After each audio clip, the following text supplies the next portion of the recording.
kadamne awa ambalma Hudhud TV lajebagaw aw bɛɛ lajɛlen salamu alaikum wa rahmatullahi wa barakatuhu ni wagati na an bɛ kan da la Darsalam fɛn min ye an nakun ye yan o tɛ dɔwɛrɛ o de kɔni ye kibaruya cɛjugu min ni a dara an tulo kan bi sɔgɔmada in na k'a fɔ ko an ka sheku an'an ka karamɔgɔ an'an fa n'o de ye alimami ye ni ale de ye Haut Conseil islamique ɲɛmɔgɔba sabanan a Sheikh Mohamed Traoré ko plainte taara ka ɲɛsin a ma k'a ka taga kan na ka taga o jaabi an nana o de hukumu na welewele kɔni k'a ɲɛsin mɔgɔw ma fɛn fɛn bɛ k'an lajɛ nin wagati in na fɛn fɛn bɛ k'an lamɛn nin wagati in na fɛn fɛn sen bɛ se ka na kɛnɛ in kan bɛɛ lajɛlen k'i jilaja i kana kɛnɛ in kan an ka bɔ ka na i n'a fɔ dakɔnɔɲi bon an bɛ lamɛnnikɛlaw an b'u hakili lajigi tuguni k'a fɔ fɛn min ye an ka alimamiba fana ye ni o de ye alimam Ibrahim Jaabi ale yɛrɛ fana bɛ mɔgɔ welenenw na i n'a fɔ ale ta kun carila réseaux sociaux kan cogoya min na nka Cheikh Traoré ale ta kɔni o lakodɔnna bi de voilà donc an filɛ nin ye o de kɛnɛ kan i n'a fɔ aw yɛrɛ ɲɛ bɛ jama la cogoya min na jama tɔw kɔni o bɛ kɔfɛ donc an b'a ɲini bɛɛ lajɛlen fɛ fɛn fɛn kɔni tulo b'an na nin wagati in na alhamdulillah an ka seku bɛ yan donc journalistes caman bɛ yan i n'a fɔ Gandi malien donc olu caman bɛ kɛnɛ kan yan voilà donc an b'a ɲini bɛɛ lajɛlen fɛ bɛɛ lajɛlen ka bɔ i n'a fɔ dakɔnɔni aw kana kɛnɛ kan yan donc voilà ka se ka na a yira k'a fɔ seku a kelen tɛ donc an y'a a ka baaraw dɔnni fɛn min ye o de ye diinɛ laseli ye donc diinɛ lasela o man ka bagabaga o man ka plainte man ka don o kama n'a ka diinɛ lase donc an bɛ o de hukumu kɔnɔna na sabula donc an ka jamana i n'a fɔ u ye min yira an na an ka jamana kɔni kɔrɔlen ye min ye a danbe a n'a fɛn bɛɛ lajɛlen o kɔni ye diinɛ de ye diinɛ wɛrɛ tɛ silamɛya diinɛ de don donc bɛɛ lajɛlen k'a lajɛ dɔrɔn ka bɔ ka na i n'a fɔ dakɔnɔji an kɔni bɛ yan i n'a fɔ aw ɲɛ bɛ yɔrɔ la cogoya min na aw ɲɛ bɛ jama la cogoya min na voilà donc aw ɲɛ bɛ suyuku la n'o de ye karamɔgɔbaw ye alimamiw an ɲɛ b'olu caman na donc bɛɛ lajɛlen k'i jilaja ka bɔ ka na i n'a fɔ dakɔnɔji an filɛ nin ye o de kɔni hukumu kɔnɔna na voilà donc an b'a fɔ a ka to Hudhud TV lajɛli la donc n'Ala sɔnna a ma wagati nataw la an bɛna kunnafoni wɛrɛw ka olu lase aw ma. ها؟ شيخ رئيس تفضل. Voilà sisan an n'an kɔrɔkɛ an n'an ka karamɔgɔba an n'a yɛrɛ bɛ ɲɔgɔn fɛ donc an bɛna micro d'a ma hali bi aw sogolen don Hudhud TV de la nin wagati in na an filɛ nin ye kan da de la Sheikh Alimam Mohamed Traoré n'ale de ye Haut Conseil islamique a ɲɛmaaba sabanan ale ni Rabitot Douat Ligue des prédicateurs musulmans o ɲɛmaaba donc an filɛ nin ye ale ka interpellation de kɛnɛ kan an kɔrɔkɛ n'an karamɔgɔ ale yɛrɛ b'an kɛrɛfɛ an bɛna kuma barani tɛnku a ma. Alhamdulillah wa salatu wa salam ala rasulillah an bɛ bɛɛ lajɛlen fo Hudhud TV maa minnu b'a ko ɲɛfɛ an b'u fo a n'a baarakɛlaw Sheikh Ibrahim i ye min fɔ an b'o kɛnɛ de kan nisɔndiya kɛnɛ tɛ ka sababuya kɛ silamɛya ɲɔgɔn faamu diinɛ don yafa ɲɔgɔnman diinɛ don basigi diinɛ don tiɲɛ diinɛ don tilennenya diinɛ don ayiwa ni silamɛw yɛrɛ dama ma ɲɔgɔn faamu hakilila min na déjà o bɛ solutionner cogo di o bɛ dilan cogo di o ye anw yɛrɛ dama n'an fɔra ɲɔgɔn kɔ fɛn mun na n'an ma ɲɔgɔn faamu a la f'a bɛ ɲini ka kɛ ɲɔgɔn sama ye o solution ni maa min ko k'e ye silamɛ ye surtout k'i ye diinɛ ɲɛmaa ye o solution bɛ anw ka silamɛya kɔnɔ wa solution b'an ka silamɛya kumakan fɔlɔ n'o y'a référence fɔlɔ ye kuranɛ yɛrɛ kɔnɔ solution bɛ yen de o.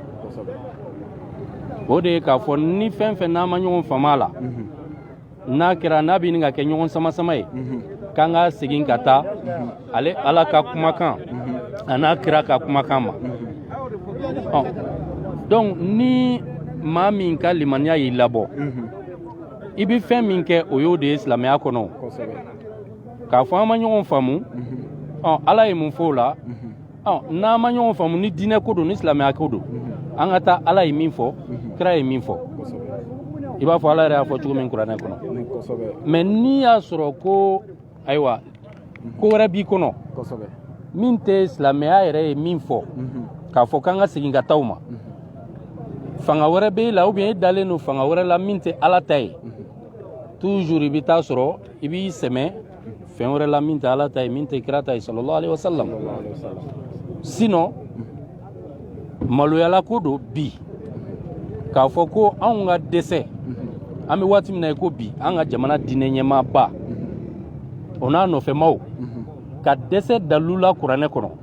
ka dɛsɛ dalu la kira sallallahu alaihi wasallam ye min fɔ ka dɛsɛ dalu la an ka dɔnnibaa sanumanbaw bɛɛ bɛ minnu kɔ silamɛya kɔnɔ k'a fɔ ko n'an fɔra ɲɔgɔn kɔ a kan ka minɛ cogo min ka dɛsɛ o bɛɛ la waati kɔnɔ waati min e yɛrɛ a bɛ f'i ma ko silamɛw ka ɲɛmaaba fo ka taa fanga de la ça hayi voilà o ye lebu la kɔdan a dan de ye quoi lebu dan yɛrɛ ɲɛmaa la ani fagon ayiwa an tɛ taa o bunankun kan mais lebu do voilà lebu do an ka bila o minɛn kɔnɔ ko in ala b'a ɲɛnabɔ mais n'an pressé la k'a fɔ k'an bɛ ko dɔ kɛ ka anw yɛrɛ ka bɔ hakili ni sariya kɔnɔ ala b'i sen bɔ a la o sinon fɛn fɛn bɛ ka kɛ tan a b'an kɔnɔ an nɔ don wa nin bɛɛ ye ala yɛrɛ de ye min laɲini ni tiɲɛ bange waati sera aw ma sigi ni min ye sɔgɔma o de bɛ fɔ aw ye maa si sigilen tɛ ni min ye o kɔrɔ ye ala yɛrɛ bɛ fɛ bi sa sisan waati sera ko dɔw ka yira ko dɔw ka kɛ yaasa n ka tiɲɛ min n'a mɛnna dogo la ni n ka mantonw tɔɲɔla n ka jɔnw tɔɲɔla nkalon kɔnɔ ka nkalon kɛ tilegan fɛ wajibi bɛɛ kan fo bɛɛ ka to la fo bɛɛ ka baara kɛ n'o ye sinon an b'i dafara an tɛ to yen ne ala yɛrɛ bɛna yira k'a fɔ ayi o tɛ o de bɛ ka bange dɔɔni dɔɔni mais n'an bɛ fɛ ko in ka bange ka se fo yɔrɔ la yɔrɔ min a ka di ala yɛrɛ a ka se yɔrɔ min an kana fɔ ko anw yɛrɛ b'an ka kiti tigɛ n'an yɛrɛ ye ko in bɛ ala de bolo an ka to ala bolo mais o kɔrɔ tɛ an ka daga sunɔgɔ dɛ o kɔrɔ tɛ an k'an sigi dɛ o kɔrɔ tɛ an k'an bolo kuraze dɛ ayi an b'an jɔ de k'an ɲɛ waga ka bɔ sunɔgɔ la an fana jɔyɔrɔ bɛ yen o la yughayyiru Allah inna Allah la yughayyiru ma bi qawmin hatta yughayyiru ma bi anfusihim tiɲɛna lafu b'an na o i bɛ ka lafu min fɔ dɛ lafu ye anw yɛrɛ de ta ye koyi parce que tiɲɛtigi n'i sigila n'i ka tiɲɛ ye ala y'a ɲini e fɛ e ka lamaga fɛn fɛn kɛ pour que i ka tiɲɛ barika ka don a la a ka balaw kɛ i bolo a ka san sɔrɔ e m'o kɛ fo nkalonitigi nana wuli ka o lamagaw kɛ k'i sigilen to k'o siraw bɛɛ taama lafu y'i ta ye donc kuma lasurun na an bɛ to ala kɔ ka to kira kɔ an ka jamana sariya an bɛ to a kɔ n bɛ kuma laban ni min ye an fa Sheikh Mohamed Tarawele wallahi a ye kodɔn baaraba de kɛ mais mɔgɔ caman m'a faamu i n'a fɔ cogo di sisan i n'a fɔ n y'a mɛn ko faamaw ka wele sera a ma sɛbɛn sera a ma depuis samedi mais a ma fɛn fɔ mɔgɔ ye a y'a to fɔ a don ka se a ka na n'a kun ka d'a ye a b'a kɛ cogoya wɛrɛ la mais an balimakɛ Imam Ibrahim jaabi bɔ kɛra t'a kalama a fana ye kodɔn baaraba de kɛ mais maa caman t'a kalama kuma dɔw mɔgɔw b'a ɲɔgɔn sama tɛ yen koyi mais tiɲɛ bɛɛ n'a yɔrɔ don hikima yɛrɛ kɔrɔ y'o de ye ale ye denmisɛn ye a t'a kan ka minɛ cogo min a minɛna ten de mɔgɔkɔrɔba fana t'a kan ka minɛ cogo min kodɔn kɔnɔ pour que jalaki kana bin ale kan k'i mɔgɔkɔrɔbatɔ o fana minɛna ten mais Mohamed Tarawele ye min kɛ a ye hujja bɛɛ ban a ye ballon bɔ a ka kan na k'a bila jamana yɛrɛ de ka kan na sisan donc kana a yɛrɛ ma kana kɛnɛ kan jamana yɛrɛ sariya de yalɔ an dalen don an ka sariya la an y'o fɔ bɛɛ ye parce que an ka ɲɛmɔgɔw y'a jira k'u dalen don la sinon u tun tɛ se yan n'an dalen don a la Mohamed Tarawele ye min kɛ Sheikh Mohamed Tarawele a y'a jira jamana la de ala ye bonya fitinin min di ne ma n y'o bɛɛ to yen n b'a jira jamana la ko fanga in b'an bɛɛ sanfɛ n tɛ hali fɛn fɔ mɔgɔ ye min n'u lamɛn nul n'est au-dessus de la loi nul n'est au-dessus de la loi a y'o de waleya sisan a ye jamana bonya a ye ballon bila jamana ka kan na anw dalen don fanga la o an b'a dɔn fanga in a bɛna tilen justice in a bɛna tilen an ye kibaruya sɔrɔ k'a fɔ ko minnu ye plainte bin a kan minnu y'a tuhuma minnu y'a jalaki pour que a ka wele fanga la ko y'an ka jamana diinɛ tɔnba min n'a bɛ silamɛw ni fanga cɛ n'o ye o conseil islamique di Mali o ɲɛma ka maaw n'o ye ansaru ye o de kibaruya sera an ma minnu yɛrɛ welela ne ta tɛ ɲa mɛn kɛnɛ ma dɛ minnu yɛrɛ welela n'u bɛ kɔnɔna la yen n y'olu de wele o dɔ de y'a fɔ n ye n tɛ tɔgɔ fɔli kɛ fɔlɔ n ye min bɛ kɛnɛ ma o tɛ dɛ min fɔra kɔnɔna la n'a lasera n ma o y'o ye ka kunnafoli ta sun kɔrɔ donc sisan ale dun welela u welela ko u ye kuma dɔw fɔ a bɛ taa u b'u ɲininka n'o kumaw n'a bɛ se ka kɛ jalakili ye ka ɲɛsin u ma n'a bɛ se ka fɔ k'a bɛ jamana sariya sɔsɔ a ka nɔgɔn minnu y'o wele o jamakulu ka ɲɛmaaba depuis 85 ni plainte kan ka don maa kan silamɛya kɔnɔ a kan ka don olu de kan parce que o wajulu daminɛna ni maabaw burujali de région o région ko karamɔgɔba bɛ yen ko ala ye bonyanin dɔ d'a kan a lamɛnlen don mɔgɔw dalen don a la a ye taa buruja fɔ a sigiyɔrɔ la pour que anw de ka kɔrɔta a sanfɛ o daminɛna n'o de anw bɛɛ y'o victime dɔw de ye o y'an faw neni yan ko les 7 dangaden de Sikaso kasɛti kuturu k'a bɔ k'a titiri kɛ ko dangaden 7 min yɛrɛ y'a bɔ a yɛrɛ ka kumakan a b'a fɔ o ɲɛmɔgɔba ye Yakubu Dukure ye Udu Kɔnɛw b'a la Abdulwahab Silaw Sikaso karamɔgɔba fɛn fɛn danaya b'a ka bonya a bɛɛ b'a la ça on appelle ça injure publique parce que a kasɛti mɔgɔw tɛ min kalama a kasɛti wajulu taara kɛ Sikaso terrain de la waati terrain b'a la public les 7 dangaden de Sikaso o injure publique o jamana ka sariya sɔsɔlen dɔ ye n bɛ kuma surunya misiriba kɔnɔ yan waati dɔ la a fɔra k'an ka taa ko duwawu bɛ kɛ jamana ye o taara yɛlɛma k'a fɔ ko denmisɛn dɔw bɛ ka minnu ye plainte don an ka ɲɛmaw kan ko k'olu dɔgɔya k'u ka ɲɛma dɔgɔya kuma caman fɔra yen ko fo k'a fɔ ni kalanden min ka karamɔgɔ dɔgɔyali ɲɛnɛ ko jeli ma bɔ yen n'i ma bɔ yen tiɲɛni ma kɛ yen ko ni dɔ ma sa e bɛ sa voilà ni dɔ ma sa e bɛ sa on appelle ça incitation à la violence. Allahu Akbar. Incitation à la violence. O kɔrɔ ye ka maaw su k'u kɛ tiɲɛni kan fagali kan jolibɔn kan tiɲɛni kan jamana kɔnɔ o fana kɔndalen don an ka jamana sariya bolo nin bɛɛ ye plainte ye o fo ka taa se a y'u ka misiriw ci a y'u faga maa si tɛ to yen jɔnniw ka misiri bɛ ci jɔnniw bɛ faga silamɛw tɛ wa silamɛw don bon maintenant olu ma fɛn fɔ ni depuis 85 fo bi an si ma plainte kɛ an si ma kuma an bɛɛ sabarilen don mais an kɔnɔ ko diinɛ ko don an bɛ k'an ka dalilu di kuranɛ kɔnɔ ani sunna kɔnɔ ani dɔnnibaa ɲumanw ye min fɔ ayiwa anw fana b'o de dɔn ni diinɛ ko don mais sisan ko in bɔra o bunankun kan n bɛ kuma surunya ye k'olu fɛ sisan diinɛ ko tɛ tugun an ka taa n'a ye fanga la mais an ka sabari an k'an bolo d'an dusu la an y'o fɔ aw ye maa si kana sɔn ka tiɲɛni kɛ yan sinon a bɛna yira k'a fɔ k'u bɛ k'a fɔ ko anw ye violence kɛlaw ye verbalement an b'a kɛ an kɛwale fana la u bɛn'o de yira k'a fɔ a yɛrɛ u bɔra o tiɲɛni kɛ a bɔra o y'a ye mɔgɔ kan ka bɔ de o sa ayi min ye bɔli ye o b'an ka ɲɛmaabaw ka wele kan bolo mɔgɔw ka bɔ wa mɔgɔw kana bɔ wa ɲɛmaaw b'an la yan n bɛ fɛ ka min fɔ aw ye o conseil islamique premier vice président bɛ yan u bɛna déclaration kɛ ne b'aw labila a ka t'u lamɛn ni bɔli kan ka kɛ bɔli man ka kɛ a bɛ bɔ olu da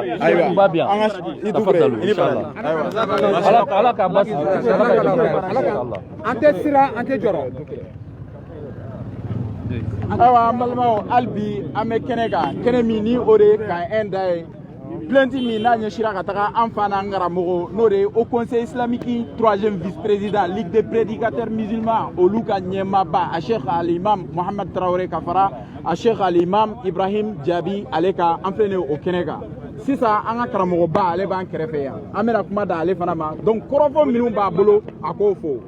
ayiwa a cheikh Ilyas Kone ale yɛrɛ alimami karamɔgɔ don sanfɛ kalansow la n'o de ye universitéw ye donc an bɛna kuma barani tɛ ŋa ma cheikh salamu aleykum. Waalaikum salam wa rahmatullahi wa barakatuh. Ayiwa cheikh bisimila an kɔni filɛ nin ye kɛnɛ in kan yan donc i yɛrɛ ka faamuya ye min ye donc ani ye min jateminɛ kow la ayiwa an kɔni bɛ fɛ i ka bisimila n'olu ye. Bismillahir rahmanir rahim wassalatu wassalam ala rasulil amin wa ala alihi wa sahbihi ajma'in. O tɛmɛlen kɔ anw bɛ bɛɛ lajɛlen fo ni alisilamɛya ka foli ye assalamu alaikum wa rahmatullahi wa barakatuh. Wa alaikum assalam wa rahmatullahi wa barakatuh. Foli tɛmɛlen kɔ yani n ka don kɔrɔfɔ la n bɛ n balimakɛ fo fɔlɔ n'o ye Abubakar Dukure ye ale min n'a kɔnna n ye kuma na a ye kuma minnu lase ni Alahu Taala sɔnna a ma cikan wɛrɛ minnu bɛ yen an bɛna o lase ni Alahu Taala ka jɛ Ayiwa bisimila. yani an ka don kɔrɔfɔ in fana la an bɛ foli bila ka taa an ka sheikhu ma n'o ye Sheikh al-Imam Amirul Mu'minin Mahmoud Diko ye Hafizahullah wa foli ra'ah. bila ka taa ma ni waati in na Hafizahullah wa ra'ah. ka foli bila ka taa an ka diinɛ ɲɛmɔgɔw bɛɛ lajɛlen ma k'o bɛɛ lajɛlen fo an tɛ ɲinɛ an ka diinɛ ɲɛmɔgɔw kɔ kɛrɛnkɛrɛnnenya la an balakaw an ka foli b'o bɛɛ lajɛlen ye o kɔfɛ an bɛ foli bila ka taa ayiwa jeunesse maaw ma an bɛ foli bila ka taa funankɛniw ma ni denmisɛnw ma o ka wuli ka jɔw la an bɛ Alahu Taala deli Ala k'o bɛɛ lajɛlen sara ni hɛrɛ ye an tɛ ɲinɛ ka foli bila ka taa media maaw ma aw minnu bɛ yan nin waati in na foli bɛ aw bɛɛ lajɛlen ye aw yɛrɛ b'a dɔn aw ka cɛ yan n'aw ko anw bɛ bɛɛ lajɛlen tɔgɔ fɔ an na pan dɔ kunna na kɛ gasi ye o la ka d'aw kan aw bɛɛ lajɛlen don kiramantonya la ka foli lase ani ka bonyamasegin kɛ aw bɛɛ lajɛlen ye o tɛmɛnen kɔfɛ anw bɛ kɛnɛ min kan bi a dogoli tɛ maa la an ka maakɔrɔbaw bɛ kuma dɔ fɔ ko ni mɛlɛnw jala bada a labɛn min bɛ seli kɔnɔ kuma dɔw la fɛn dɔw a bɛ kɛ ma i bɛ sabali nka i bɛ sabali danbe sabali la danbe sabali n'a kow fana la maa fana an tɛ dusu k'an yɛrɛ jɛn an bɛ ko min kun kan bi a ma daminɛ bi o n'anw hakili b'a la don min na ni wale bɛ bila anw ka sheikhu ma Mahmoud Diko o don in bi don in ma hakili jigin o don in na dɔ wɛrɛ tɛ ka da kan ko a ye kumakan dɔw de fɔ o don in tɛmɛna an bɛ bita min na o cogo kelen fana la wale bilala anw fa ma n'o ye a Sheikh al-Allama Muhammad Traore ka fara an yɛrɛ jɛɲɔgɔn an'an baaraɲɔgɔn an'an ka alimami n'o ye Ibrahim Jaabi ye nka maa minnu ye wele in bila n balima lajɛlikɛla lamɛnlikɛlaw maa wɛrɛ ma bila dɛ o ka o conseil ɲɛma a bɛ jɛkulu min na n'o y'a yɛrɛ ka damatɔgɔla jɛkulu ye a n'a ka maaw olu de ye welekan in bila ka taa anw ka a Sheikh al-Allama Muhammad Traore ani Ibrahim Jaabi ma a n'a ka jama de y'a kɛ ni nin bɛ fɛn yira nin bɛ maloya de yira nin bɛ maloya de yira e min kana ka kɛ dilanni kɛbaa ye ni e kɛla ko wɛrɛ ɲagamibaga ye an bɛ taa min ne hakili la ni mankan ko bɔla silamɛw ka ko la bi o b'o kun da o conseil de kan mais ni olu wɛrɛ o conseil ɲɛma a n'a ka jɛkulu dama jɛkulu min bɛ yen a n'a ka maaw n'olu yɛrɛ kɛla fitina yugubabaga ye an bɛ taa min sisan an bɛ taa min An taga yɔrɔ a b'an kamana gan. tiɲɛ don wele ka bila a Sheikh al-Allama Muhammad Traore ma ko ka da kan a ye kuma dɔ fɔ ka ko ɲɛ wele ka bila a Sheikh al-Imam Mahmoud Diko ma ka da kan ko a ye kuma dɔ fɔ nka n balimaw ne bɛ aw ɲininka a fɔ ni maa kana ka wele kuma kana ko gɛlɛyala o fariyala o ye fitina kuma ye o ye terroriste kuma ye ni maa kana ka wele o la bi an ka jamana in kɔnɔ a fɔ fɛn mun bɛ tali kɛ mun yɛrɛ ye nin wele kan in bila n'a ka jɛkulu a fɔ wele ma kan ka bila olu de ma fɔlɔ Sabula olu de ye misiriw cili fo. jɔn de y'a fɔ ko ka mɔgɔw faga yan Ale de y'a fo. jɔn de y'a fɔ ko ka o ka misiriw ci jɔn de y'a fɔ ko ka o ka sow ci jɔn de y'a fɔ ko o bɛ tan jamana in kɔnɔ fitinamaw jɔn ye maaw lase o waati la ka kɛ fitina kan a sababuyala ne bɛ aw ɲininka a fɔ maaw ma taa don faamaw ma taa don maaw ka misiriw kɔnɔ n'o ka samara ka taa a waati la a fɔ faamaw ma anw ka diinɛ ɲɛma caman fuɲafuɲa yan wa a sababuyala a fɔ anw ka muso minnu n'o b'o ka sutura dafalen na a caman ma gɛlɛya sɔrɔ o ka kow la yan a caman na maa minnu ni bɔnbɔnsitigiw don caman ma gɛlɛya sɔrɔ jamana in kɔnɔ faamaw aw ma nin fɔbaa wele ma mun ye ma wele ka taa nin ma aw ma o wele fo maa minnu n'o ye ala ta fɔ ka kira ta fɔ kisi nɛɛma bɛ a ye wele bila olu de ma faamaw an bɛ mun fɔ faamaw aw ɲɛnɛ alaw taala de ye mara in di aw ma mara ye suma de ye a b'i jɔ i kunna waati kɔfɛ a b'i bɔ i kunna a ye waati min kɛ i kunna ala bɛ t'i ɲininka o la aw k'a dɔn aw bɛ faamaya mun na bi maaw kɔnɔ aw ɲɛ nka bi olu dalen don o kɛrɛw kan aw fana bɛna bɔ yan aw bɛ taa da o kɛrɛw kan faamaya in maa ka cɛya ta d'i ma i ka musoya ta d'i ma i ka setigiya ta d'i ma ala de b'a d'i ma k'i lajarabi o la faamaw aw m'a ɲini aw fɛ aw ka jɔ aw ka faamaya kɔnɔna na ni laadiriya ani kiliniya ye n'o kɛla o de bɛ na ni bɛn jamana kɔnɔ o de bɛ na ni bɛn jamana diinɛmaw ni ɲɔgɔn cɛ o tɛmɛlen kɔfɛ n balimaw an bɛ nin jɔyɔrɔ min na bi a dogolen tɛ aw si la ka da o kan an ka ɲɛmaw olu ka yamariyakan kɔnɔna na a n'o ka ci kɔnɔna na tuma na mun na welekan bilala anw yɛrɛ anw faama a ye ko in kɛ dibidibina ko ye walasa ka faamaw gasi sigi komi n balimakɛ dukure y'a fɔ cogo min na k'o bonya fɛnw bɛ tali k'an balimakɛ jaabi t'a la o fana ta kɛla nka dukure y'o walawala n tɛ na nɛn don o la tuguni o la nka an ɲɛ bɛ ko in na cogoya mun na an ka ɲɛmaaw ka ayiwa ɲamariyakan kɔnɔ ani cikan min n'o y'o lase o de ye k'a fɔ sisan an bɛ wele madali bila mali silamɛ bɛɛ ma mali silamɛ bɛɛ fɛn o fɛn bɛ yɔrɔ o yɔrɔ i ye sunama ye i tɛ sunama ye i ye cɛ ye i ye muso ye i ye maakɔrɔ ye i ye denmisɛn ye i bɛ ci la i tɛ ci la ka wele bila bɛɛ lajɛlen ma anw bɛɛ ka ɲɔgɔn sɔrɔ yan sisan ni Alahu Taala sɔnna a ma ka dalen yan nin waati in na anw kɔni anw bɛ yan anw ka ɲɛmɔgɔw bɛ yan anw ka diinɛ ɲɛmɔgɔw bɛ yan nka o ye ko di anw denmisɛnw ma ko an ka kunnafoni in lase o ka jɛn kɔnɔ ani o ka ɲamariya kɔnɔ o la an bɛ ci in bila bɛɛ ma a Sheikh Al-Imam Mahmud Diko an bɔra o la cogoya mun na don min na welekan in ɲɔgɔn bilala an ma o welekan ɲɔgɔn fana de bɛ bila aw ma bi an bɛɛ lajɛlen ka ɲɔgɔn sɔrɔ yan sisan k'a ɲini bɛɛ lajɛlen fɛ an bɛɛ ka na manka tɛ wɔyɔ tɛ balawu tɛ fitina tɛ faama burujali tɛ dɔwɛrɛ burujali tɛ o la ko maa i tɛ dusu ka i yɛrɛ jɛn dɛ welewelekan in bilalen kɔfɛ aw ma aw kana aw yɛrɛ sabatilen aw dusu sumalen basigi kɔnɔ ɲamajɔ kɔnɔ karili tɛ yen mankan tɛ yen ɲɔgɔn gosi tɛ yen ɲɔgɔn nɛni tɛ yen ɲɔgɔn buruja t'a la foyi t'a la an bɛna ka na ɲɔgɔn sɔrɔ yan ni Alahu Taala sɔnna ma o de ye anw jɔyɔrɔ ye n'an ye ɲɔgɔn sɔrɔ yan tuma na mun na an bɛɛ lajɛlen ka ɲɔgɔn dalajɛ yan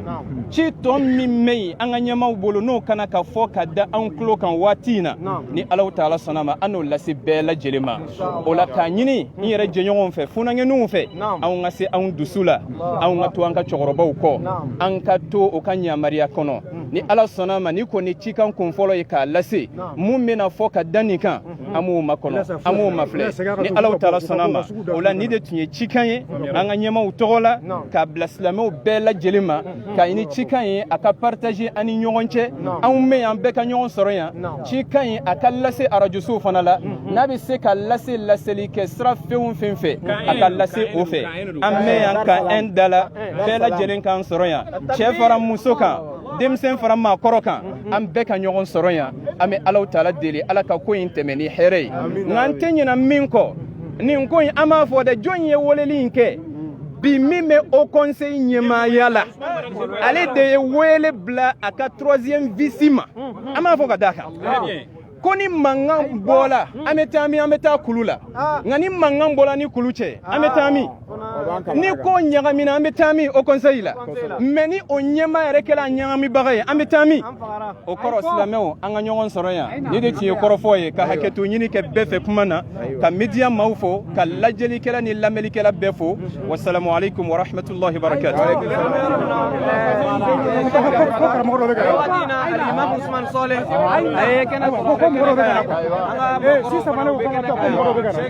Ibrahim Kondaw bɛɛ bɛ kɛnɛ kan ni wagati wagati in na wele bilalen no bɛɛ lajɛlen ma mɔgɔ mɔgɔ k'i ye silamɛ Mali kɔnɔ bɛɛ lajɛlen mɔgɔ mɔgɔ ko la ilaha illallah muhammadun rasulullah f'an ka se ka en da la nin wagati in na an ka ɲɔgɔn sɔrɔ yan an karamɔgɔ n'an kɔrɔw tɛmɛna u y'a fɔ cogoya min na kɛlɛ t'a la bugɔli t'a la yɔrɔ tɛ kari an nana de ka na Alahu Taala ka diinɛ sankɔrɔta k'an ka dɔnnikɛlaw lafasa an b'a ɲini Alahu Taala fɛ Ala ka kunkɔrɔta d'an ma minnu bɛ sugu kɔnɔ u ka bɔ minnu bɛ yɔrɔ o yɔrɔ la i bɛ ci la i tɛ ci la bɛɛ lajɛlen ka bɔ an ka ɲɔgɔn sɔrɔ kan en da la nin wagati in na an bɛ kan en da de la nin wagati in na Ala k'an bɛn sababa ma wassalamu alaikum wa rahmatullahi wa barakatuh an bɛ kɛnɛ kan inshallah ay bɔ kana aw yɛrɛ bɛ se ka kɛ kelen ay yala mɔgɔ n'a ka mɔgɔ ta kelen kelen baraji a bɛ ni baraji ala bala kana sara yɛrɛ la ala ka sara kan tira o ye sini fana o ye don wɛrɛ de u ye mahi wele yan ko m'o kɛra dogodogo na o tɛmɛna an ma fɛn fɔ an bɛna wuli k'an bɛ yan an bɛ yan an bɛ yan an bɛ yan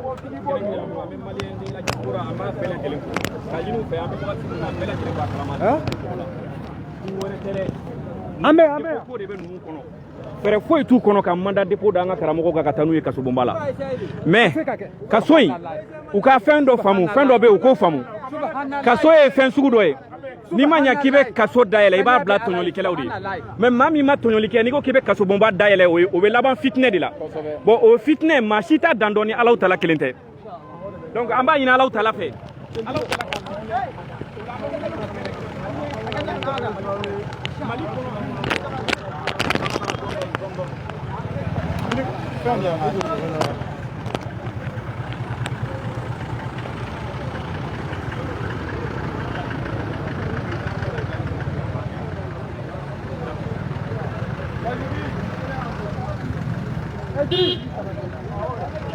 nene terkait ayi ko muka fama dɔn waati ah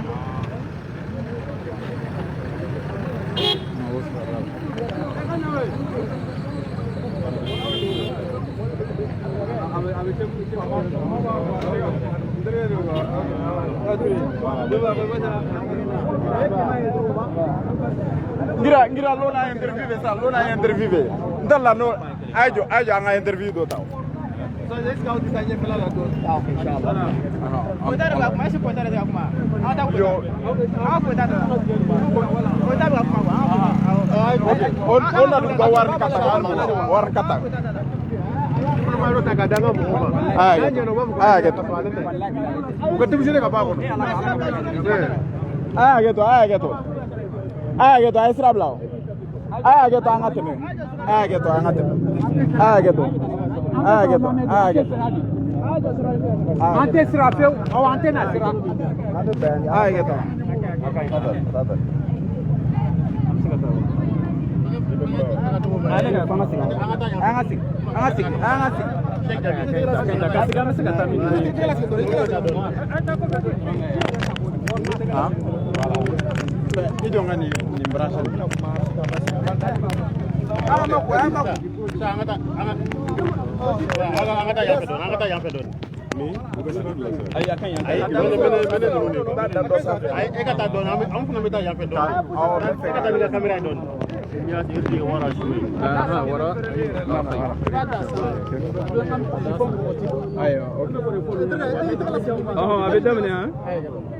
après là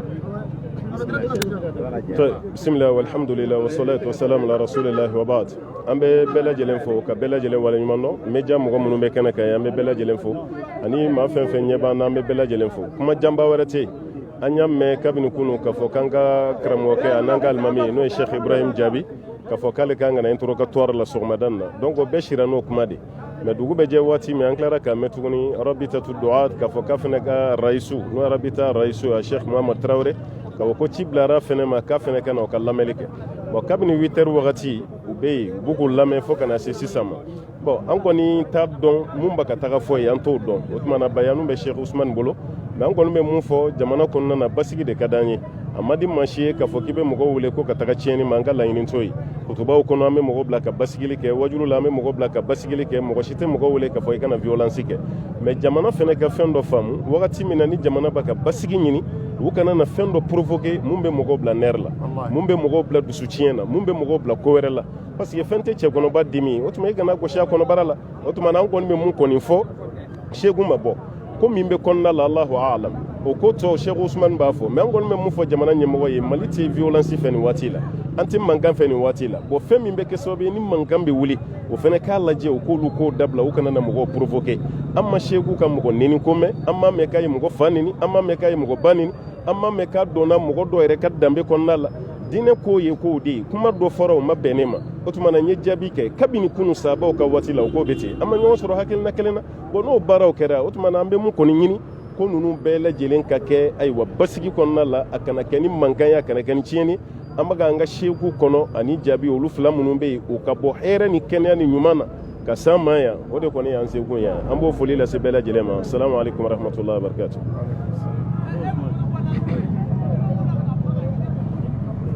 kuma bɛ imam bolo idan o tɛmɛlen kɔfɛ kuma bɛ Sheikh al-Imam Dr. Uthman Salih Traoré kuma bɛ ale bolo ni Alahu Taala sɔnna ma an ka Sheikh al-Imam Abdullahi Koyita ale ka kuma kɔfɛ o faamuyala cogo min na an bɛ kuma di ale ma sisan n'o ye Dr. al-Imam Uthman Salih Traoré a bɛ tɛmɛ ni kɔrɔfɔ ye cikan min bɛ yen a fana bɛ o lase ni Alahu Taala sɔnna ma n'o fana bɔla yen Dr. al-Imam Ibrahim Jaabi kɔrɔbalen ale fana bɛ yan ni Alahu Taala sɔnna ma cikan minnu bɛ yen u b'a lase bɛɛ lajɛlen ma an bɛ kuma di Sheikh ma al-Imam salamu alaikum wa rahmatullah. Wa alaikum salam wa rahmatullahi wa barakatuh. Alhamdulillah sallallahu sallam ala rasulillah. An bɛ Alahu Taala tanu lahalaya bɛɛ lajɛlen kɔnɔ ka Ala barikada cogo bɛɛ lajɛlen na ka kisi nɛɛma ɲini ka kɛ Ala ka cidenba ma mun ye maaw wele ka taa basigi ani kanda ma o tɛmɛlen kɔ ka bɔ i n'a fɔ a y'a mɛn cogoya mun na kunu tilegan fɛ ciden fila sela an ka ɲɛmaa ma Sheikh Mohamed Traoré ni sɛbɛn dɔ ye k'a fɔ ko faamaw mago bɛ a la sɛbɛn mun ni a sela ma a sɛbɛnlen don sɛbɛn in na k'a fɔ kan 1 ɲɛmaa o bɛ fɛ a ka se yan bi sɔgɔmada in na 8h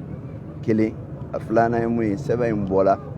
commune 4 procureur de yɔrɔ k'a lase olu ma olu fana ye weleli kɛ Ala y'a kɛ bi sɔgɔmada in na an nana 8h yan an bɛɛ sɔrɔ yan ani kan 1 ɲɛmaa yɛrɛ kumana fɔlɔ a ye dantigɛli fɔlɔ mun k'anw ye a ko k'a b'a ɲini an fɛ an kana siran ko in na k'a fɔ gɛlɛya b'a kɔnɔ ci de sera olu ma procureur ka sira fɛ mun ye commune 4 procureur ye k'a fɔ ko silamɛ jɛkulu dɔ bɛ yen mun tɔgɔ ye ko Ansar Dini olu de ye damakasi k'an ɲɛsin an karamɔgɔ ma k'olu ka baara ye mun ye procureur mana sɛbɛn bila ka na d'olu ma olu kɔni bɛ a sɛgɛsɛgɛ ka kibaruyaw lamɛn n'o ye lamɛnli kɛ olu b'o ka jaabi di ka taa olu tɛ mɔgɔ minɛlaw ye olu tɛ mɔgɔ datugulaw ye a ye nin fɔ a ye nin ta nin cogoya la o kɛra mun kɛ o b'a ɲini an fɛ an ka taa kɛnɛma fɔlɔ o bɛ na ɲininkali kɛ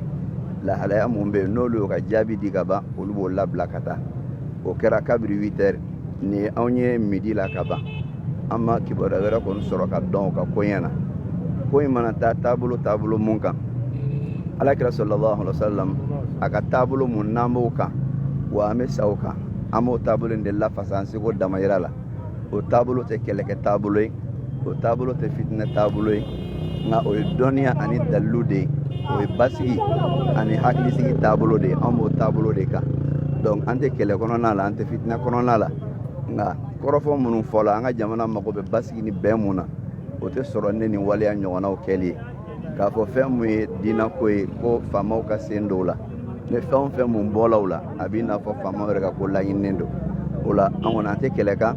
an tɛ wɔyɔ kan an tɛ fitinɛ kan an bɛ basigi de kan an bɛ bɛn de kan k'a laɲini ni kibaruya mun nana bɔ nin na kɔfɛ n'Alahu Taala sɔnna o na da alisilamɛw tulo kan bɛɛ k'i hakili sigi basi foyi t'a la minɛli ma k'a la foyi ma k'a la n'Alahu Taala sɔnna mun mana bɔ a la an bɛn'o da jama tulo kan halisa Ala ka an hakili lasigi Ala ka bɛnsema lana ani an ka jamana kɔnɔna la Ala ka jamana lakanda Ala ka jamana la sutura wa sallallahu ala nabiyina Muhammadin wa sallam. O tɛmɛlen kɔfɛ an ka foli bɛ an ka Sheikh al-Imam Dr. Uthman Salih Traoré kuma bɛ maa min bolo sisan o y'an ka alimami an'an karamɔgɔ Sheikh al-Imam Dr. Ibrahim Jaabi dakuruɲɛ dama dama min bɛ a fana bolo a bɛ o lase ni Alahu Taala ka jɛ ye an karamɔgɔ assalamu alaikum wa rahmatullah. Wa alaikum salam wa rahmatullahi wa barakatuh. Kuma daminɛ na fɔlɔ an bɛ alisilamɛw bɛɛ fo ka daminɛ kunu fo ka n'an se nin wagati ma an ye message ni téléphone min sɔrɔ duwawukan minnu sɔrɔ an faralen don aw kan min sɔrɔ an bɛ bɛɛ lajɛlen fo a la an b'a dɔn fana nin t'a dan ye nin ko in an bɛ ɲɔgɔn bolo fo ka taa a ko laban yɔrɔ min na n'Ala sɔnna a ma inshallah message min bɛ yen ka bɔ ne yɔrɔ la m'o ɲɛsin jamana faamaw ma u k'a dɔn k'a fɔ anw sunamaw anw ye basi maaw de ye anw sunamaw an tɛ violence dɔn k'a daminɛ kunu fo bi an bɛ lahala fɛn fɛn na anw de tagama bɛ kɛ anw kan dɛrɛ bɛ kɛ anw kan anw de b'a fɔ an kɔmɔgɔw ma tuma bɛɛ n'o girila a ye sabali a ye sabali a ye sabali n'a fɔra ko maa min b'a fɔ maa o ma ko a ye sabali o tigi yɛrɛ o ka minɛ ko ka taa ɲini a dala kan na fɛn na fɛn min ni kun ni jun t'a la vraiment a bɛ maa ja tigɛ jamana ko la nka an b'a dɔn jamana don a bɛ fɔ cogo min na an dalen don an ka kiiritigɛlaw la nka an bɛ mun f'u ɲɛna hadamaden n'i kɛra ɲɛmaa ye i kan ka dɔn n bɛ n da don nin na n ma n da don nin na maa kan k'o dɔn dɛ ayiwa fɛn min ye basigi ko ye n'i y'a mɛn ko an y'an basigi a y'an basigi kana bawuli ko kɛ dɛ ala k'an kisi ka bɔ o ma an kɔni bɛ mun fɔ bɛɛ lajɛlen ye a ye to ɲɛmɔgɔw kɔ n'u ko a ye mun kɛ a y'o kɛ n'u ko a ye dan yɔrɔ min a ye dan o yɔrɔ la an nana yan nali lamɛnni de bɛ yan an bɛ lamɛnni kɛ lamɛnni kɔfɛ ni fɛn min bɔra lamɛnni kɔnɔ an n'o lase kunnafoni ye k'o lase bɛɛ lajɛlen ma an bɛ mun fɔ bɛɛ lajɛlen ye an filɛ nin wagati min na sisan i n'a fɔ docteur ni Koyita y'a fɔ cogo min an fa ni an karamɔgɔ an n'an dɔgɔkɛ Jaabi ni Tarawele foyi t'u la nin wagati o bɛ kɔnɔna na jɔn y'u wele Ansardine de y'u wele jɔn y'u wele Hayidara ka tɔn aw de fɔra ko o de y'u wele ne hakili la ale au conseil président Tarawele troisième vice président o ko kun kan ka dilan cogo la mun tɛ nin si lajɛlen ye nka n'a kɛla tan an fana bɛ to fanga kɔ n'Ala sɔnna a ma mun fana b'an bolo ni welekan b'an fana bolo ni kuma minnu tɛmɛna ka kɔrɔ n'o kuma b'an bolo n'Ala sɔnna a ma inshallah a tɛna kɛ fɛn ye basi ye mun n'an bɛ dɛsɛ an b'a Ala deli Ala k'an bɛɛ bɛ sahaba ma Ala ka hɛrɛ ka ɲi idan foli bɛ bɛɛ lajɛlen ye ni tun y'an ka maakɔrɔw ka kumakan ye wasalamu alaikum wa rahmatulah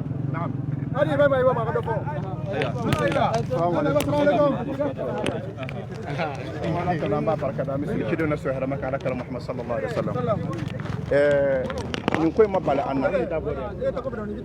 an na an karamɔgɔ minnu welela an b'u kɔ an b'u soutenir an seko damayira la komi kiiri y'u wele an bɛ to kiiri kɔ an ma an sabali mais ka plainte don mɔgɔ kama fɛn kuratigi ka plainte don fɛn kɔrɔtigi kama vraiment o ye zon kulelen fɛntigi la de quoi a fɔra yan ka kɔrɔ ko suna misiri ye kafiri so de k'a bɛɛ ni kirika kan kafiri na da yara o ma fɔ yan ka kɔrɔ est ce que mɔgɔ kumana o la a ma fɔ yan ko ni wabiya kɛra mɔgɔ ye ko kɔrɔ k'i tigɛra i fa la est ce que mɔgɔ kumana o la ka kɔrɔ yan a fɔra kɛnɛ kan ko minnu bɛ kɔrɔn fɛ ko o ni yan sunamɔgɔw de bolo bɛ ɲɔgɔn bolo a fɔra faransi teleso de la mun y'o fɔ est ce que mɔgɔ kumana mais k'a fɔ dɔrɔn ko baya tɛ silamɛya don kan est ce que mais silamɛya don kan tɛ o o ye nkalon ye baya tɛ silamɛya don kan ye i y'a faamuya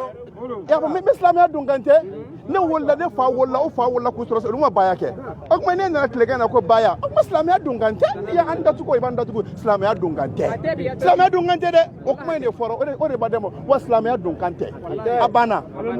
wala silamɛya don kan tɛ dɛ naam a b'a bɛɛ kalama ni fɛn bɛɛ ye o ma taa zikiri da misiri kɔnɔ a ma bɛɛ jaabiya fɛn fɛn fɔra a ma jaabiya n'u a b'a fɔ ko an ka kutubaw ye dɔnkilidayɔrɔ ye ko siɲɛyɔrɔ tɛ ni don min na de fɛ ka mɔgɔ ɲɛna a bɛ mun kɛ kutuba tɛ yan ayiwa xalas e delila ka zikiri mankan an kutuba misiri kɔnɔ fɔlɔ an ma mɛn fɔlɔ dɛ mais problème ye mun ye forobafɛn n'i ye foroba kuma fɔ a la foroba jaabili bɛ k'a la n'i kumana silamɛya kun kan ko ala ko ta n'an b'a dɔn k'a fɔ ala m'o fɔ an fana b'a fɔ ko ala m'o fɔ o ye forobafɛn mais i ka ko i ka sokɔnɔ ko o y'i kun ye an ka sira foyi t'o la mais n'i kumana foroba ko kan an bɛ foroba jaabili k'a la wa silamɛya an b'o jaabi wa an b'o défendre an seko damayira bɛɛ an tɛ maa violer an tɛ maa nɛni an tɛ maa dɔgɔya mais i ye mun fɔ mun tɛ tiɲɛ e ye an b'o fɔ dɛ ayi nin tɛ tiɲɛ ye wallahi an b'o fɔ nin ye tiɲɛ ye wa an b'o fɔ fana inshallah salamu alaikum warahmatullahi wabarakatuh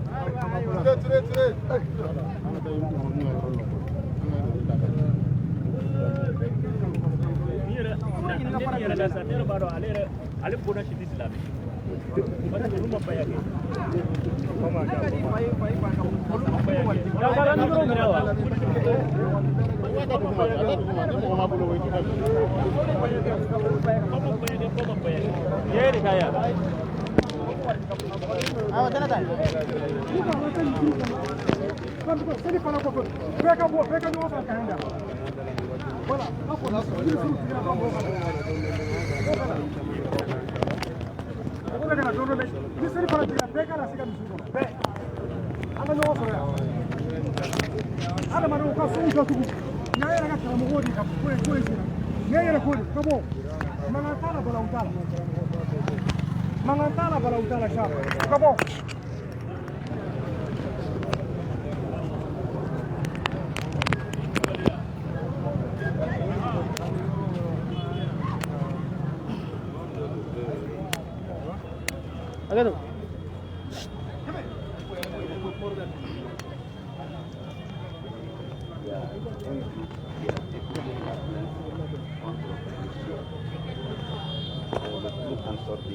Selon ce que le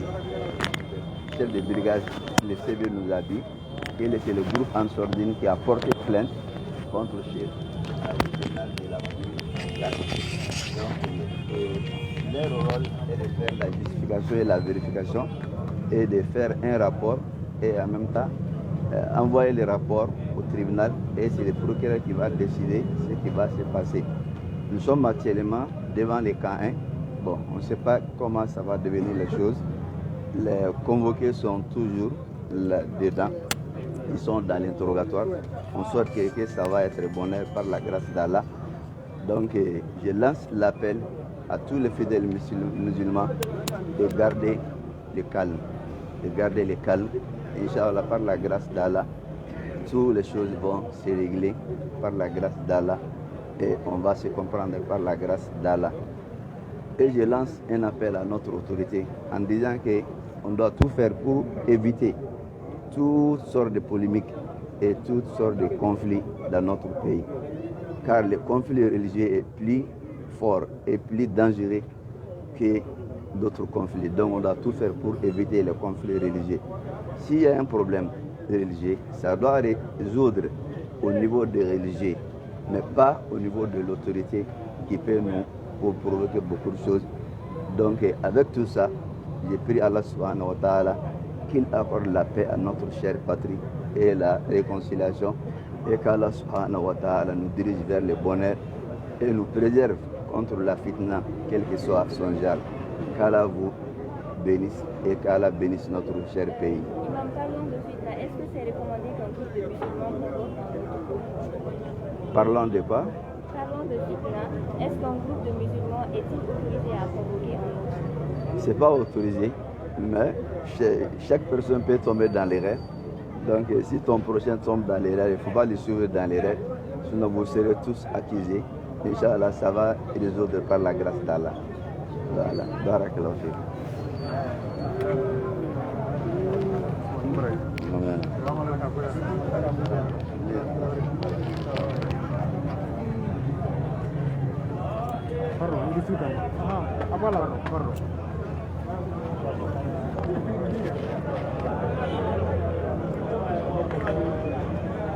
Assalamu alaikum warahmatullahi wabarakatuh. An balma hududu TV filɛbagaw ni waati na foli b'aw bɛɛ lajɛlen dan tɛ foli min na jamana in kɔnɔ fo ka taa se jamana in ko kanama ka yɛrɛ aw bɛɛ lajɛlen na an kɛni bɛ kɛnɛ kɔnɔna la ayisa maaw kɛni b'a la ka na dɔɔni dɔɔni aw kɛni ɲɛ bɛ mɔgɔw la maaw kɛni b'a la ka na dɔɔni dɔɔni karamɔgɔw bɔra k'u ka déclaration kɛ sisan n'Ala sɔnna ma ko in min mana bɔ a la an bɛ n'o lakali aw bɛɛ lajɛlen sɔɔni dɔrɔn inshallah aw sogolen ka to an na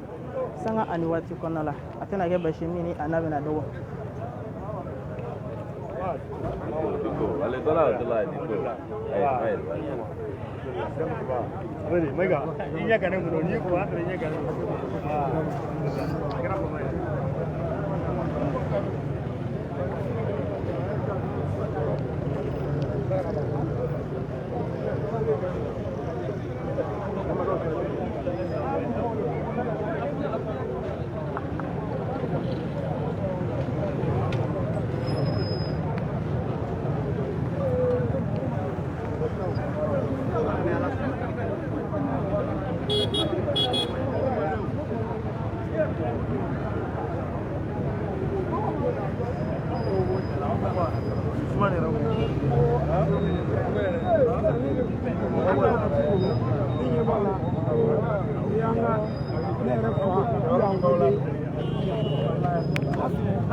Sisan nana kana lajɛ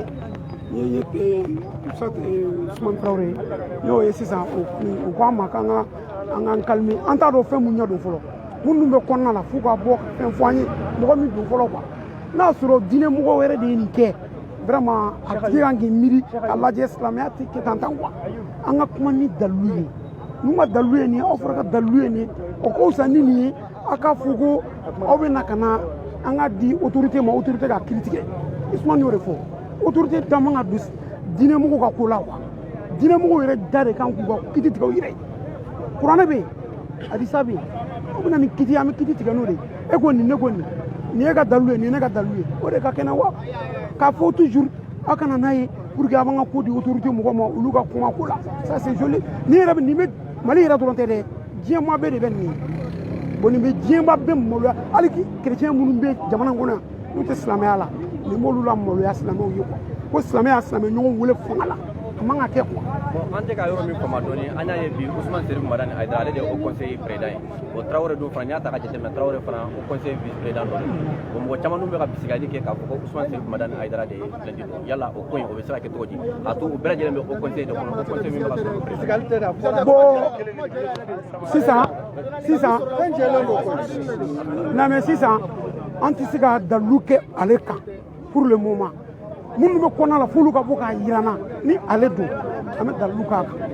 et ale yɛrɛ da y'a fɔ a ka kuma la ko Traoré ni Ousmane de y'ale kɛ Haut Conseil président ye olu de y'a d'ale ma est ce que ale kan ka fɔ k'ale ka yira k'ale de Traoré wele non ne filɛ nin ne sunamɔgɔ n tɛ se ka danganiya o kan fo n ka ɲɛmaaw ani n ka cɛkɔrɔba ka fɔ n'o ye mun fɔ n ye n bɛ da la k'a fɔ k'ale don n tɛ normalement a yɛrɛ fɛnɛ kan ka ye yan dɛ a fɛnɛ welela a kan ka na k'a yira vraiment tiɲɛ na nin ye ne ka 3e vice président ye problème jumɛn de b'a da la a kan ka n'o la. n'a ma ɲa k'a fɔ Haut Conseil membre dɔ welela. awɔ ale kan ka ye n'a b'a kalama. n'a b'a kalama a kan ka wele a kan ka na vraiment karisa ou bien hali n'a ma na a bɛ se ka cikan bila kɔnɔnamɔgɔw ma mun problème bɛ ne ka nin kan de fait que a n'ale bɛɛ ye baara yɔrɔ mɔgɔ kelen ye u bɛɛ bɛ bureau kelen de kɔnɔ bon ne ye mɔgɔ bɛ ka siga don a la de fait que ale ka mɔgɔ tɛ se ka na kɛnɛ kan a ka mɔgɔ tɛ yan bon hali n'a ka kumakan nana yan mɔgɔ tɛ se ka da o la fɛnɛ mun na a bɛ se ka a bɛna kɔnɔna la anw tɛ se ka da o la parce que anw bɛ kɛnɛmana de la mais kɔni an kɔni an b'a ɲini a fɛ a k'i jija a fɛnɛ ka wulikajɔ kɛ nin ko la ne kɔni ne ka kuma de voilà ka wulikajɔ kɛ a ko la hali ale bɛ se ka na bi ka don ka tɛmɛ anw kan a ka na a ka don mun bɛ a ko la o ka fɔ n'a sɔrɔ mɔgɔ wɛrɛ de ye plainte kɛ imam kan o fɛnɛ ka fɔ an ye an kɔni komi Mali ye sariya jamana de u k'a bila an ka taa tribunal bolo kan a ko ka taa ɲɛnabɔ yen c'est mieux quoi toujours Ibrahim agressera même pas quelques mois ka tila ka fɔ ko na a wele n ko tuguni nin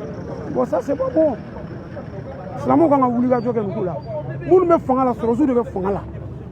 an bɛ sariya kɔ u k'u jija u k'u jɔ u jɔyɔrɔ la quoi n'o tɛ nin bɛna nin ko wɛrɛ jamana kɔnɔ mun ka jugu ni nin ye dɛ ne ye n ka butigi datugu ŋana de mais ne dun b'a dɔn ne ɲɔgɔnna wɛrɛ bɛ n'olu nana a bɛ kɛ tiɲɛni ye bon o dun ye mun ye autorité ka wuli k'i jɔ a jɔyɔrɔ la mun b'a fɛ joona président Assimi a ka wuli joona u ka nin ko dan sira la. mais n'o y'a sɔrɔ Ousmane Serif Madani Aidara a ka kɛ ale de plainte dɔn n'a y'a sɔrɔ k'a ye plainte dɔn ka fɔ a dɔgɔyara yala u bɛ aw min wele ko sunamɔgɔw aw nɛnini min kɛra ka tɛmɛ Aidara ka kalandenw fɛ a n'a ka jigidalaw fɛ ani Aidara yɛrɛ fɛ aw labɛnnen don don nataw la ka plainte dɔn. an tɛ plainte don an bɛ silamɛya kɔ an ye silamɛ de ye an tɛ plainte don quoi plainte don o y'a ye i ma da i ka dalilu la de i bɛ mun kan i ma da a la de n'i dalen don i ka dalilu la plainte tɛ don o kɛra kira la mun ka jugu ni nin ye o tiɲɛ to yan an ta ye dɔgɔmani a ko la an tɛ plainte don n'olu de don an tɛ plainte don an b'an ta to kiyama kɛnɛ kan a bɛ kiiri tigɛ ye o tɛ tiɲɛ ye wa an tɛ plainte don a n'ale ka mɔgɔw don dɔrɔn an ka to ala ma o kɔni u ka kan ka imamu bɔ ka d'an ma an b'o dɔrɔn de ɲini a banna plainte don nin o y'a ye i ma da i ka dalilu la de o n'i y'a ye an kana fanga ko la i ma da i ka dalilu la de ne nin ko k'a ka dalilu ye nin a ye ɲɔgɔn sɔrɔ a fɛ karisa i ka dalilu ye nin e ka dalilu n'i ka dalilu i kan ka na n'o de don mais ka plainte don ka mɔgɔ silamɛɲɔgɔn wele an t'a dɔn mɔgɔ min kɔni don mais ko mɔgɔ bɛ ka bisigi ko olu de don normalement n'olu don a ye taa sɔrɔ a fɛ yen a ka kuma ni ɲɛŋɔya ye u ka fisa ni nin ye quoi vraiment nin bɛ silamɛya yɛrɛ la maloya quoi walahi ne ye sunamɔgɔ ye mais ne yɛrɛ ye silamɛ ye a ye n na maloya bi quoi franchement parler depuis ka ne kɛ mɔgɔ ye depuis ka ne dan ne k'a mɛn ko Traoré bɛ fanga la c'est la première fois nga mebi depuis nga me ga ne Traoré rek kan ngati mali ñere wolo fak wallahi ñen dem folo to da Traoré la abete mo ga nya kanu ngati mali wolo fak afuranya madala ko madala nya wule ka wule téléphone yere tika sega ora ke obligé ka wuli mina laje mu ma ko la na ku yere bu mana kele foyi kama islamɛ bɛ an bɛɛ de kelen n nan'o dɔrɔn de ka bon o de ne fɛla kuma ye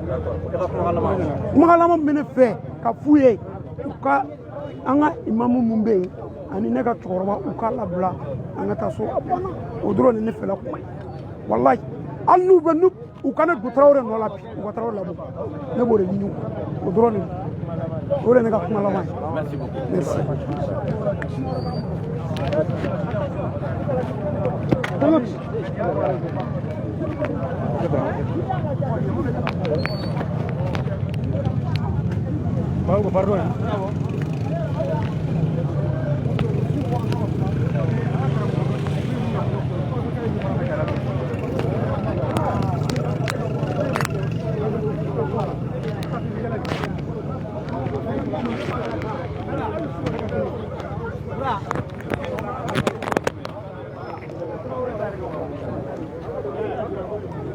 ay saw so wala ngatona angen be kena konna la watina o ken bala gana to nona fa nyamara so ko ngene asibe goro kelale no ko sobe ay bani watina nga karambo ken ulu sigele na gusi gana lafiya dala sonama ko to be na gemi na la sonama be na da bene de ken ga an karambo cha ba sigele fla chaque e tout siri fo kata se sponsor no mai la spone Imam Ibrahim Jabi ani mato bela jele sigele me ewa o ken kera fulala ni watina ambe bala ka ewa jabi ken kono ashaka Imam Muhammad Traoré ni watina ale be konna kenna ko arje ta bene kemi na la sona ani Imam Jabi abeno ko na la sona ma inshallah ko saila o ko kuma bena yande aso wale ngata na sanga ni wati o akoro ko salame ko teble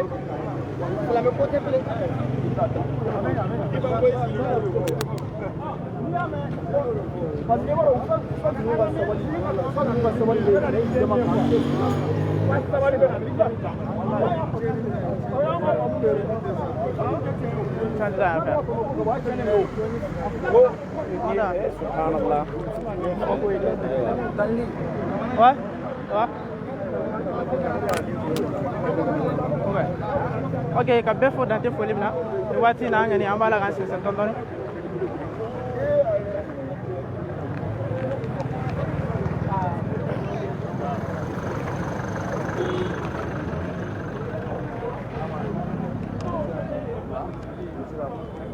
tɔgɔ i ka cɛ dun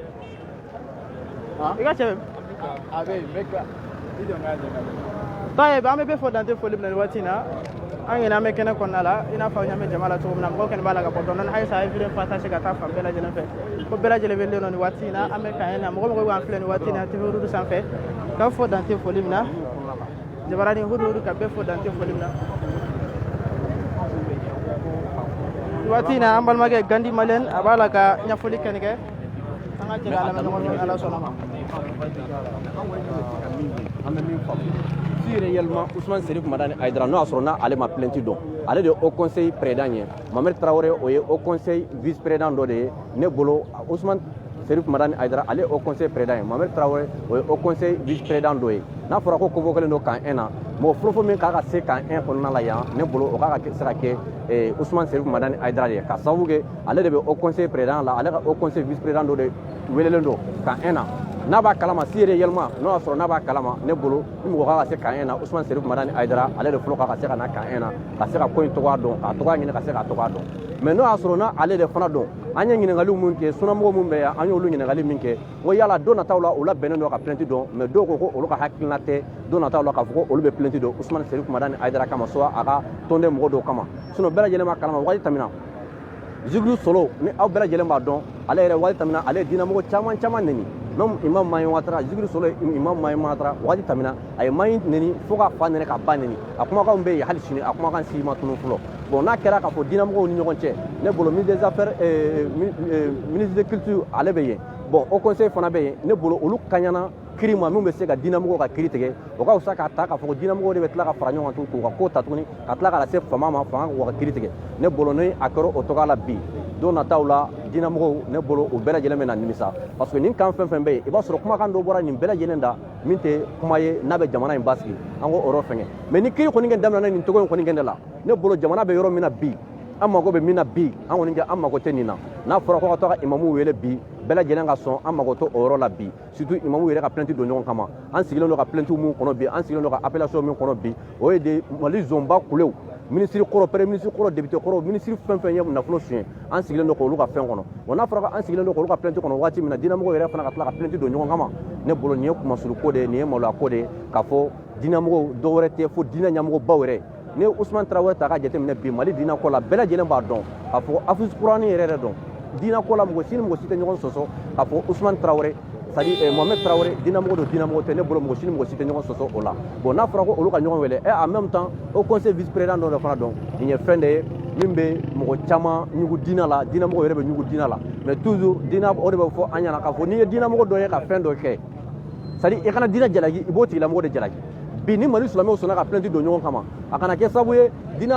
mun tɛ silamɛ ye mun tɛ silamɛya kɔnɔna la olu ka bila u kunna k'a fɔ ko silamɛw bɛ ka plainte don donc ko silamɛya bɛ tan silamɛya tɛ tan nin ye Mali silamɛ dɔw de ka hakilina ka plainte don ɲɔgɔn kama donc an bɛ min fɔ jamana ɲɛmɔgɔ ye transition bɛ yɔrɔ min na bi an si ma dogo an y'an seko bɛɛ lajɛlen kɛ nin transition ye an ye dɛmɛ bɛɛ lajɛlen kɛ nin transition ye jamana in bɛ se ka basigi cogo min na an y'an seko bɛɛ lajɛlen kɛ fo bi jusqu'à présent jamana ɲɛmɔgɔw k'a dɔn nin tɛ jamana basigili sababu ye nin tɛna kɛ foyi ye ka jamana basigi de tiɲɛ sinon bi mɔgɔ mɔgɔ bɛ yen bi k'a fɔ k'i b'a fɛ ka jamana ka basigi n'a fɔra k'i bɛ dinamɔgɔw wele nin tɔgɔ in na tan bi surtout an bɛ transition kɔnɔna la a tɛna kɛ foyi ye fo ka mankan de lase jamana kɔnɔ ka jamana basigi de wuli donc o la an bɛ min fɔ aw ɲɛna autorité ɲɛna an bɛ min fɔ autorité transitoire ɲɛna u k'u hakili to nin yɔrɔ ninnu na ni dɛmɛbagaba u la depuis IBK ka fanga binna don min na fo bi ni dɛmɛbaga b'u la k'a fɔ ko mɔgɔ min wulila k'a fɔ ko u b'u dɛmɛ seko bɛɛ lajɛlen na a mɔgɔ de ye anw ye mais an b'u dɛmɛ foyi kama an y'u dɛmɛ jamana bɛ se ka basigi cogo min na jamana bɛ se ka kɛ jamanakɔnɔdenw sago ye cogo min na mais an bɛ yɔrɔ min na bi an bolo intérêt mana sɔrɔ an bolo ɲɛnamaya kɔnɔna la an bolo an ka diinɛ de intérêt ka bon ni ɲɛnamaya fɛn bɛɛ lajɛlen ye an mana fɛn fɛn sɔrɔ ɲɛnamaya kɔnɔna la an bolo an ka diinɛ o bɛ se ka basigi cogo min na an bɛ se ka an ka diinɛ kɛ cogo min na comme il faut an bɛ se ka ala ka diinɛ lase cogo min na a bɛ kuranɛ kɔnɔ cogo min na a bɛ hadisaw kɔnɔ cogo min na an bɛ se k'o fɔ cogo min na diɲɛmɔgɔ ye comme il faut an bolo o de ka bon an bolo ka tɛmɛ diɲɛ fɛn bɛɛ lajɛlen kan fo jamanakɔnɔdenw k'o dɔn jamana ɲɛmɔgɔw k'o dɔn an bɛ yɔrɔ min na bi fɛn ka bon an bolo bi an ka diinɛ ka bon an bolo ni diɲɛ fɛn bɛɛ lajɛlen n'o bɔra yen waati min na n'an bɛ se ka fɛn wɛrɛ kanu o ye faso ye donc k'a fɔ jamana ɲɛmɔgɔw ye an bɛɛ lajɛlen k'an seko kɛ jamana in bɛ se ka basigi cogo min na bɛɛ lajɛlen k'o baara kɛ pour que jamana in a bɛ se ka basigi nin ye kuma ɲɛbila kumaw ye an kɔni ka b'a fɔ ye toujours an bɛ k'an na o conseil yɛrɛ membre camanba bɛ o yan o conseil membre camanba de bɛ k'an na bi Mali silamɛ diinɛ ɲɛmɔgɔ caman a caman bɛ yan imamu camanba de bɛ yan malgré k'a fɔra mɔgɔw ye ko mɔgɔw kana bɔ o kana se kɛnɛ na mɔgɔ welela mɔgɔ si ma wele yan k'a fɔ ko aw ka na ko ka tasuma don yɔrɔ la ko ka pinɛ jira o ma fo mɔgɔ si ɲɛna a fɔra dɔrɔn an ka imamu welela an nana k'a ko lajɛ a bɛ cogoya min na bɛɛ lajɛlen b'a dɔn n'a fɔra ko diinɛ ye lamɔ de ye diinɛ ye tagabolo de ye diinɛ ye hakilina de ye diinɛ ye muɲu ani sabali ni kodɔn de ye o kodɔn de kama bɛɛ lajɛlen sigilen don u sigiyɔrɔ la laseli min bɛ an bolo u bɛ k'o laseli kɛ diinɛ ta hukumu kɔnɔna la tiɲɛli t'a la foyi t'a la donc an b'a fɛ k'o de fɔ aw ye a ye to lin na aw kapitelen ka to lin na jusqu'à présent an kɔni ɲɛ bɛ yan an ka imamubaw mun bɛ yan hali bi an bɛ s'u ma k'u ɲininka n y'a fɔ aw ye kuma daminɛ cogo min na n ko dalu tɛ an bolo k'a fɔ Usmane Serifu Madani Ayidara de dɔn n ko mais n ko kuma min bɛ ka fɔ olu de bisikɛlen don ani Amsaladine k'olu de plainte dɔn n ko si réellement n'o y'a sɔrɔ olu tɛ ni mɔgɔ fɔlɔfɔlɔ k'a ka se yan bi Usmane Serifu Madani Ayidara ale k'a ka se kɛnɛ kan yan k'a sababu kɛ au conseil membre au conseil vice président dɔ de welelen don k'an na bi donc ni mɔgɔ k'a ka se yan bi Ayidara ale fɔlɔfɔlɔ k'a ka se yan ka se ka ko dɔn min bɛ yan n'o y'a sɔrɔ n'ale tɛ mais jusqu'à présent an bɛ k'olu min fɔ olu y'an ka hakilinaw ye olu ye bisikiw ye mais an b'a to fo ko in a bɛ kɛ cogo min na an kɔni ɲɛ bɛ k'an na fo ka se a ko laban cogo ma ni ala sɔnna an kɔni ɲɛ bɛ ala de deli jamana ɲɛmaaw ala ka hakili ɲuman d'u ma bɛɛ lajɛlen ka se ka seko kɛ jamana ko in na jamana a bɛ se ka basigi cogo min na ka kɛ jamanakɔnɔden bɛɛ lajɛlen sago ye an bɛ gɛrɛ an ka imamuw la dɔɔni dɔɔni k'u ɲininka min mana k'a ko la inshallah u bɛ se k'u ka ɲɛfɔli kɛ pour que aw ka se ka faamuyali sɔrɔ a la halisa voilà.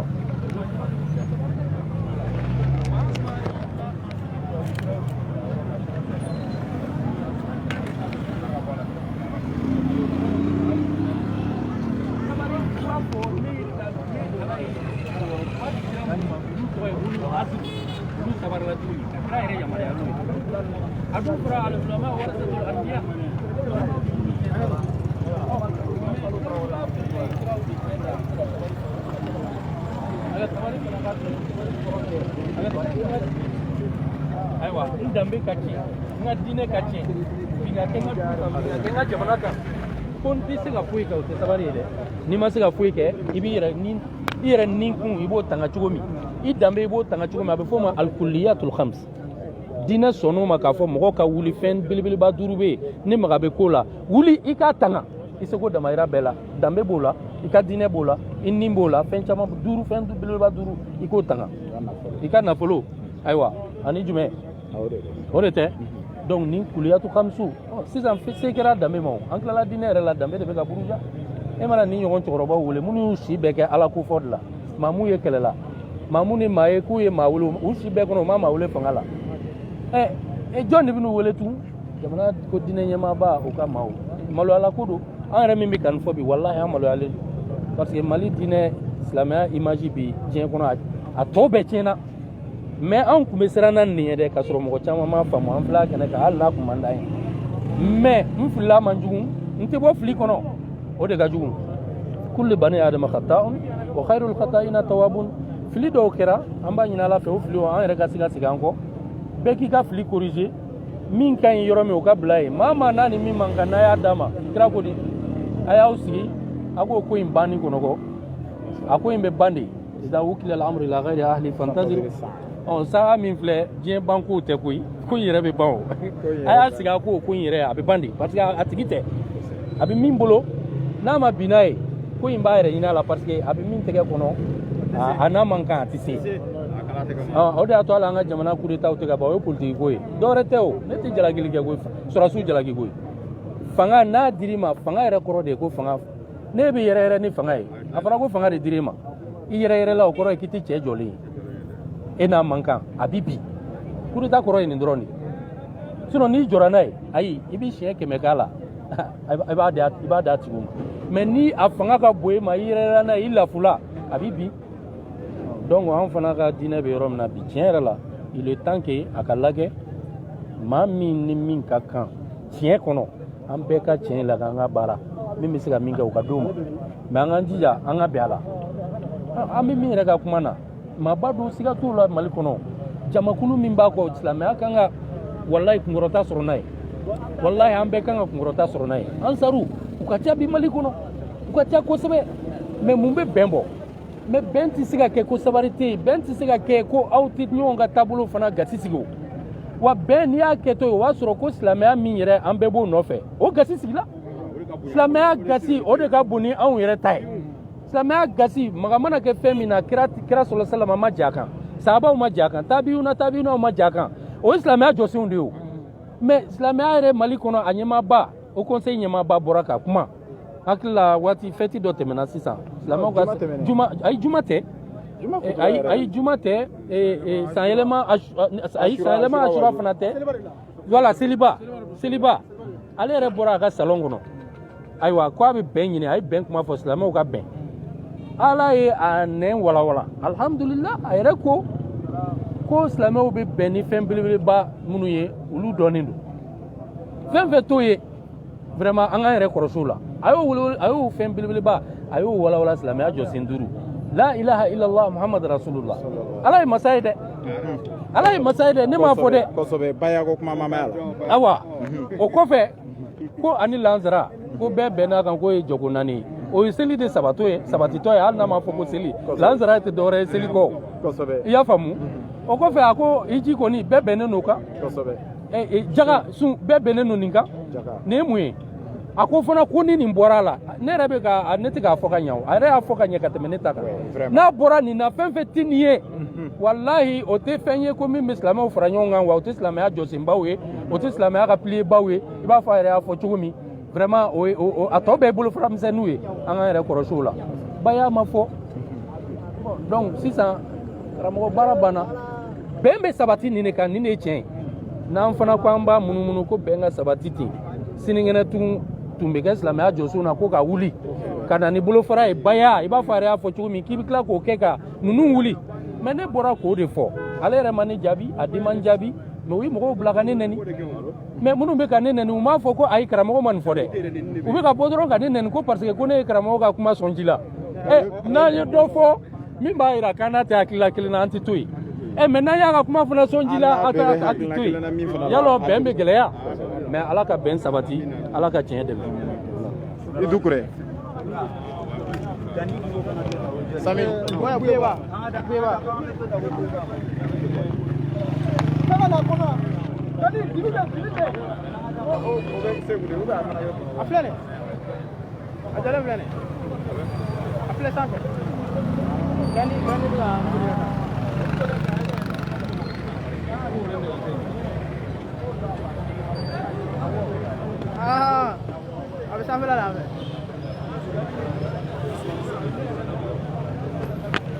Asogolen ka taa na ni waati in na an bɛna se Buyeba ma n'Ala sɔnna ma Buyeba an bɛna ale yɛrɛ fana interview sangani kɔnɔna la n'Ala sɔnna ma.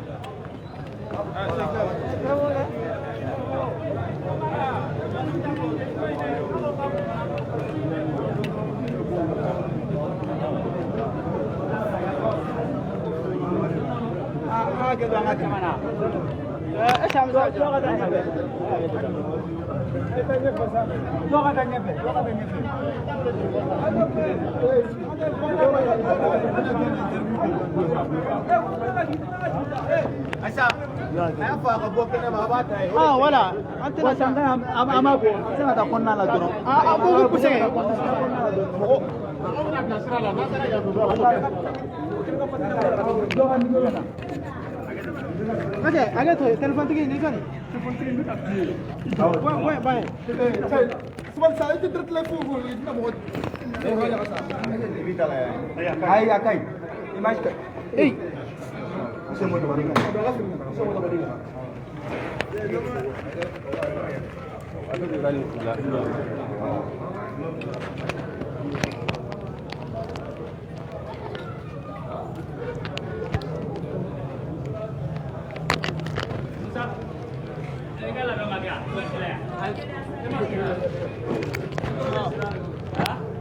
Bukan ada apa lagi kami kono.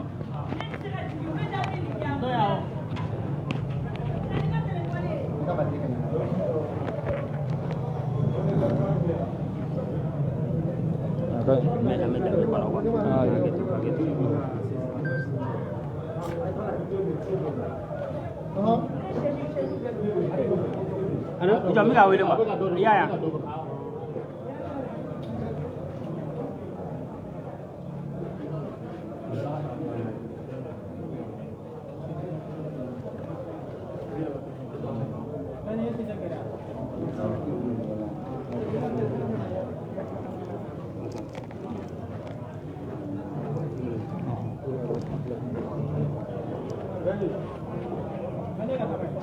أعوذ بالله من الشيطان الرجيم بسم الله الرحمن الرحيم ألف لام ميم أحسب الناس أن يتركوا أن يقولوا آمنا وهم لا يفتنون ولقد فتنا الذين من قبلهم فليعلمن الله الذين صدقوا وليعلمن الكاذبين أم ala tanu ka seli ni kisi ke ciden bayin ka noy Muhammad sallallahu alaihi wasallam ambe kana min kaya adugolente masila anduskun kamine do anduskun torole do jamana ma baw ma minu jatele do ala fe ma bayala noy almami bawye ina fo rabitatu du'atu o nyamgoba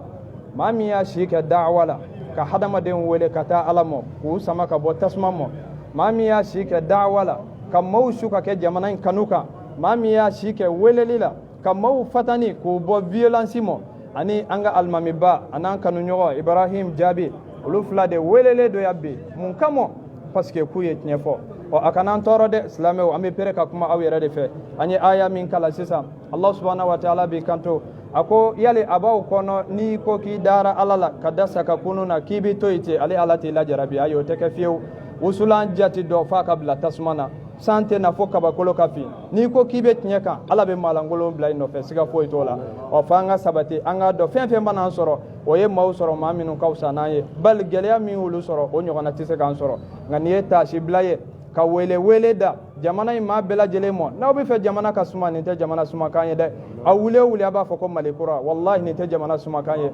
malangolo be kenemo maminu e milliardu shie malangolo bi kene mo ma minu ye million chama shwe ma minu be ala nene be ala kira nene ma minu be cheni muso ya fo kene ka ma minu yere hali lasili tula lu be kene mo be yala la ma mi ko la ilaha illallah muhammadur rasulullah ka ka nyana maya bebe mo ulu de be wele ko maltraité ngami fenkele ne fawe aka hakli tola anye kuma intani ka sega mena islamew o be klen ka dongle da ay be aka do da kelen fe do kera nafiki ay na koy on be kan fo abi sanduru bo an be ka fo abi sanduru bo nu ye nyon kumbe iba yo ha islamew benedo ko ka benedo mi ni bembe ni be kewa islamew benentew o ben be na jumen ka benti na edungo ka dukono na kuma te koy mashika foroko kuma te ala ko wa'tasimu bihablillahi jami'an wala tafarraqu ko ay nyom ni ala ka juruba kelena on tema ka tasirala hanni kleni kalobi numambolo la ni ye ala so amba fiye kalotige imana ke ni wolola doribisa wallahi ante sira sayanya foka nyewle angon be fen kelende fo anka do ka fo ambi sira minka an sarawo anga almami sarawo an bela jele sarawo ambe sa sira inka wa ambe to de ka foka sta san sayamo an do an te ala bi dine ndeme wa dine nti deme ni dongelaw yede dine nti deme ni malangolo yede dine bi deme ni jumeye ma minun tugura ala ka kitabu ko ka tugu ala kira ka sunna ko o bi uti fewde ka fo mali kono ni yidda waga nyana afoke neni ke fendo be obena ka ko ya ko sobe ni kuma na doron afoke hashidi ambe joni hashidi ala ma nuhasidu ambe joni hashidi e ma bi nyebo ma julangolo fe ambe joni hashidi an ko de ngo alata an ko ala kirata amma ma shi to me anda amma ma shi ka fo kan ban bolo di jufa kono ki jufa fara amma fo ngambi ma shi muso bine ango ala mi fo ambi ko de fo ala kira ko minga fo ambi ka sego de ka o de kera keleya ataqtuluna rajulan an yaqula rabbi allah abi ma do faga ka kele parce que ka mai ala izoro wallahi ala ka hina jamanaina ne te tamashiya nyuma fo lay kunte ni malila fiyo aye fama temene un chama sabute wallahi umanike de aya hakli to ala akasege alamo akasege allah subhanahu wa ta'ala ma hada made filima jugu ite sege ko de ko jugu ala ka tubi no ganye wa ambe fami fo dajalu keleli malila an bo ka foga nyewle koy na ban tunu arabu be dale do da usika bil baghl sharran fa innahu ibnu al himari la yasluhu al himaru illa lil kaddi wal asfari ko mbi ladi fali badde o te doere woloni falite koy fo falite doere nya ni bere ni duguta jante koy an baw kele fo ka ta se nya wulimo tange abika ala kele tange abika ala kira kele ala ka ya fanena bela jele mo assalamu alaikum wa rahmatullah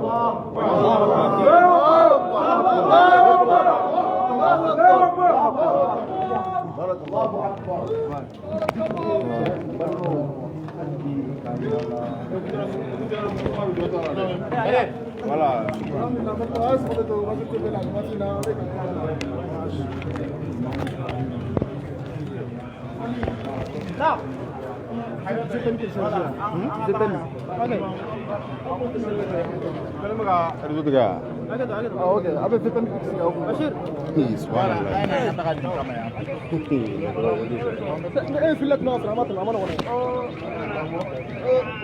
ايوه ايه حاجه ضمن كلنجل عاوز سكتي اديا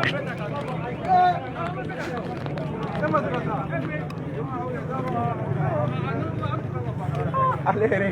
dia jole tara ya fa ngada le ya rola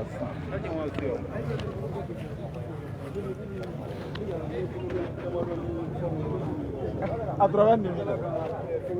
ha ada gati bineza o mulla na tiga benya kile ko ya tiga ko kontrol war tiga apa ngeria no ali resta sa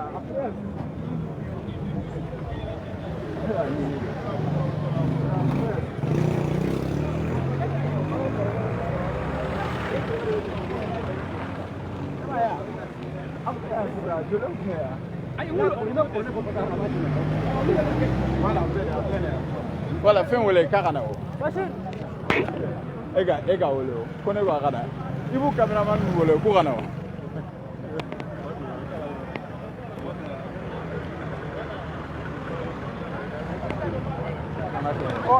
O kanyamba na munduru. Bero kanyamba na munduru. Kutum pa ke dore ga kwa. Es ga ta ko to ron tin tono. On tin tono ngone.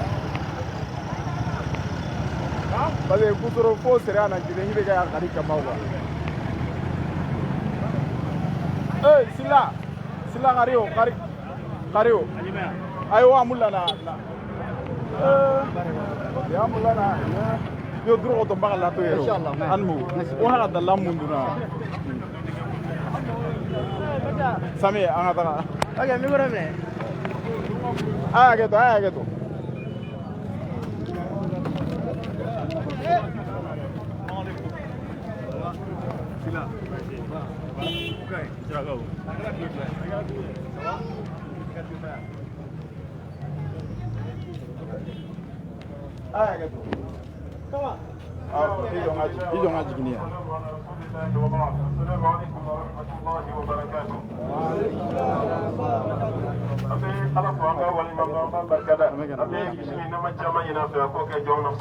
Muhammad Bashir sallallahu alaihi wasallam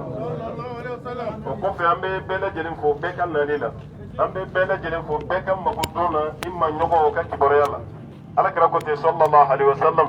maka tugi palman nofe aka kibore yalla ka nyana bo ko kafsa ka timale reka kalu kilinge iti ka fula reka misir konnala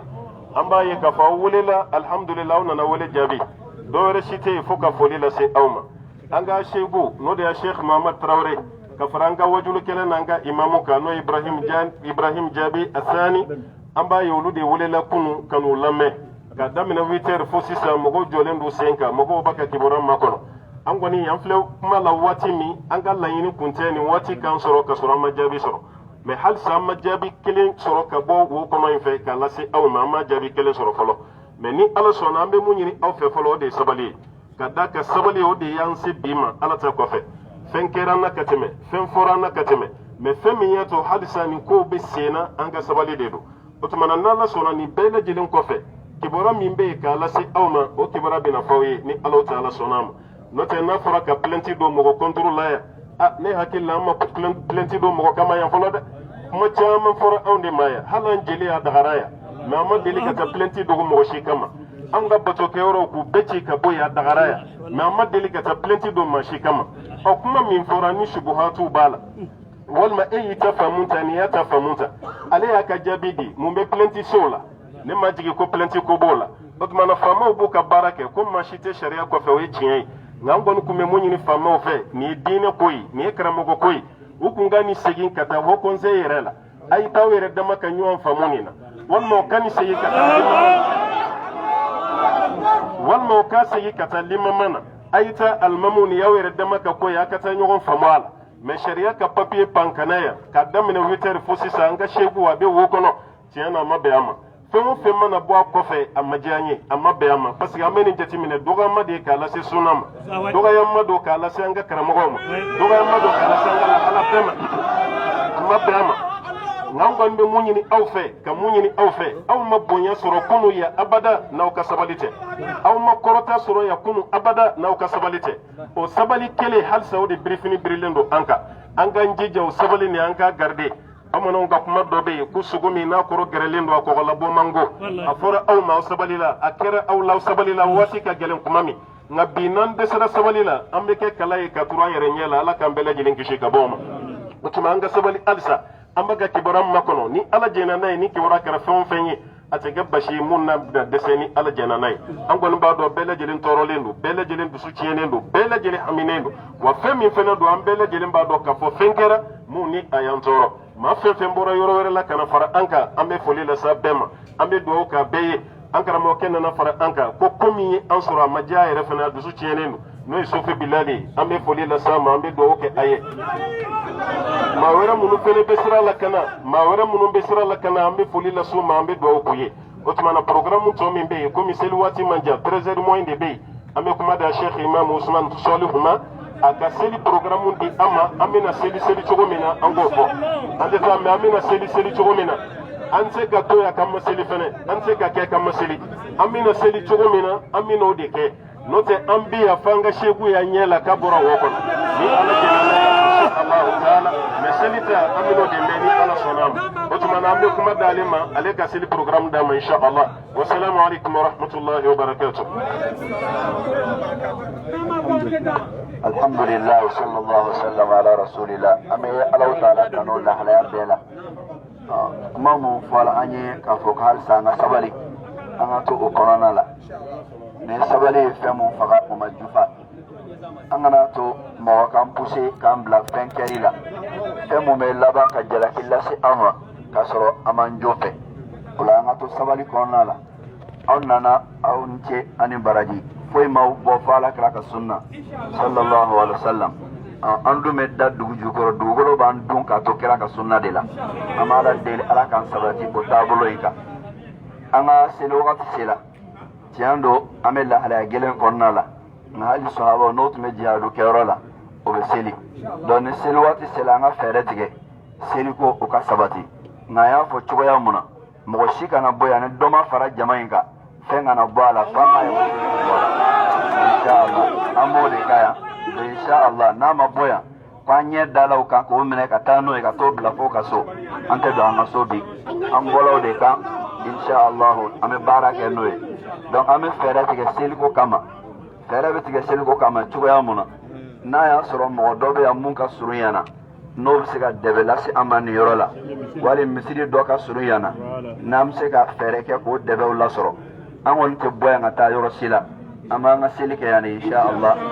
ni jama de ni jama nyon te soro misiri be ko onala ama nga silike yani ka nyena boyande aka bla yan ka fo ko bana pew wa mo mo mba ko ko fe fanga kila ka ko sende ka nyeni ka don ka damene communication procureur la ale de yake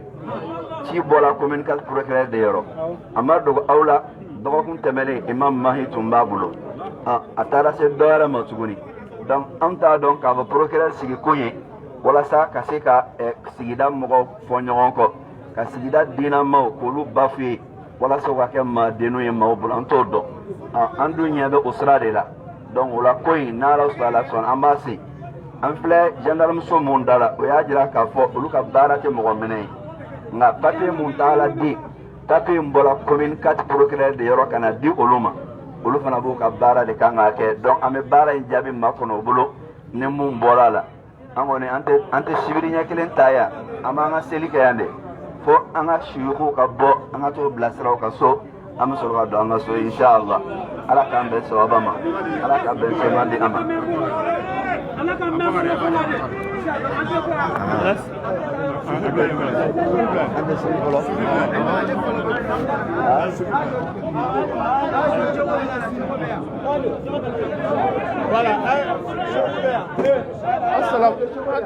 Assalamu alaikum wa rahmatullahi wa barakatuh. Allah kan be sababa ma. Allah kan limani ya jidanye. Amisra femi ya jen la harala man kishirama. Allah ko ka kala bunya ko so. Salli ala rasul. Niya ya ansara ya bi. Au conseil islamique togola de Kodo. Bawa anga vice président. Nous Mali islamé be farla nyogon ka bo Mali région bela ana dugudeni bela ka danaya ta ka daka ko aka blani joyoro ina no ye nyama dangay an sigile sogmada ina anya me ka fo awele lendo wele kun an ma don ayoro ni na nanye maoma nyininga jama famba ye do fo anye o balla anna nga jama kulu do sorola ulu ye kabaru wore di mino kunti kelenye ola abibe anga wuli kana sun koro ka nyenyini ka don hakika tan munde do an sele ya anye kabaru mi soro no sabatira tiye o ya an dusku hujunu ka fo anga vice président ni nywana koka asoro o maja anye kata soro o de anseni kene nkono ya sika fo itala ni ala sona ambi nyemogo minu kumana anga kuma dalendo ulu de taka et même Traoré an tado bi an tado shini wa anje nyogondo amatikala tabali sanfela la an nyogon soro dine bara mina nini nyogono ya soro ambi bo ambanjo akofe katla ka fo be kerengera ma famo ni nywana dossier anga sabale akoro nin dilayɔrɔ b'an bolo a dilacogo yɛrɛ bi anw bolo ni ala sɔnna o tuma na an b'a tɔ lajɛ ni fɛn o fɛn bɔra a la an ka kan ka jɔ jɔda o jɔda la anw tɛna fɔ o kɔ an ka kan ka fɛn o fɛn kɛ ni ala sɔnna anw tɛna fɔ o kɛli fana kɔ ka foli di bɛɛ lajɛlen ma min y'an se yan k'a ɲɛdɔn k'a faamuya o la n'an ka kan ka min kɛ an bɛ jɔ o jɔyɔrɔ la an kana don fili jugu la o de kama an sera kɛnɛ kɔnɔ ka na an ka vice président ka n'a nɔfɛ o tuma na an bɛ yan n'a kɛra sini ye a bɛ bɔ ka anw jɔlen sɔrɔ yan n'a kɛra sinikɛnɛ ye a na bɔ k'an jɔlen sɔrɔ yan n'o y'a sɔrɔ a bɛ taa bila yɔrɔ dɔ de la an na fara a kan ka taa bila yan an bɛ sɔrɔ ka taa an ka so ni ala sɔnna inshallah.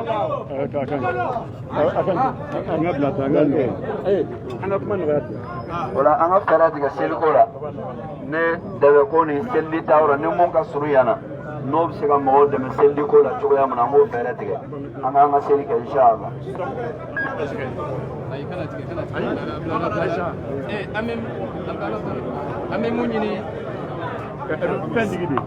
Assalamu alaikum wa rahmatullah. An bɛ mun ɲini funanŋɛniw fɛ ji sachet 75 ni warimisɛnnin minnu kun anw jɔyɔrɔ ye nin de ye dɛ walasa ka maakɔrɔw xidima an ka taa dɔw san bitigi minnu ka surun ɲɛna an ka ta an kana sachet kelen di bɛɛ ma bɛɛ ka seliji ta an bɛ seli yan o ye funanŋɛniw jɔyɔrɔ de ye sisan ala k'a bila misaniw la.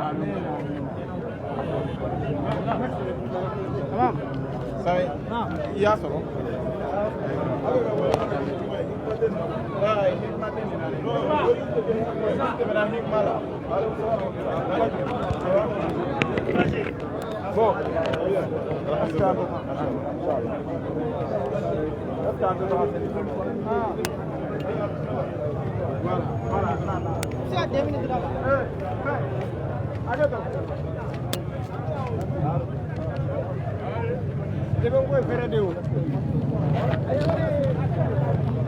Voilà.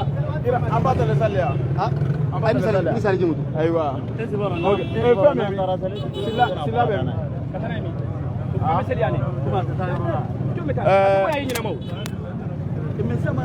an balima hudu tv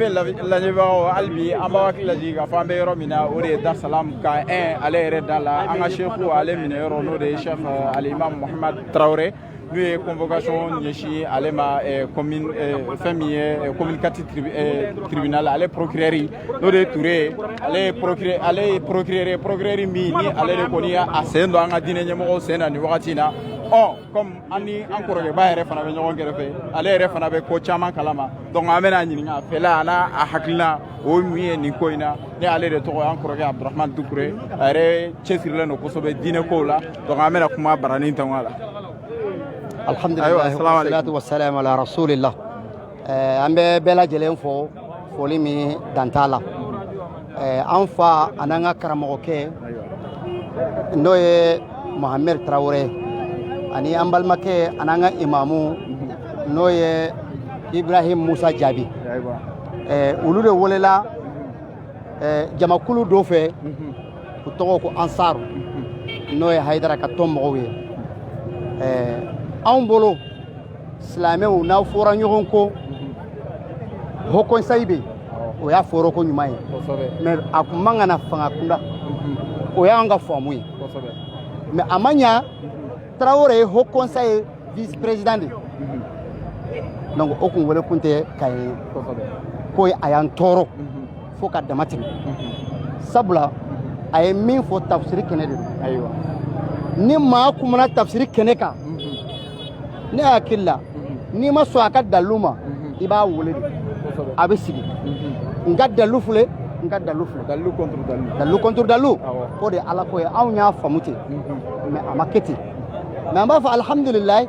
maa man bɔ jamana sariya ma mais an b'a ɲini kiiritigɛlaw fɛ u ye ko min lamaga a ka continuer dɛ sabula a fɔra Bamako yan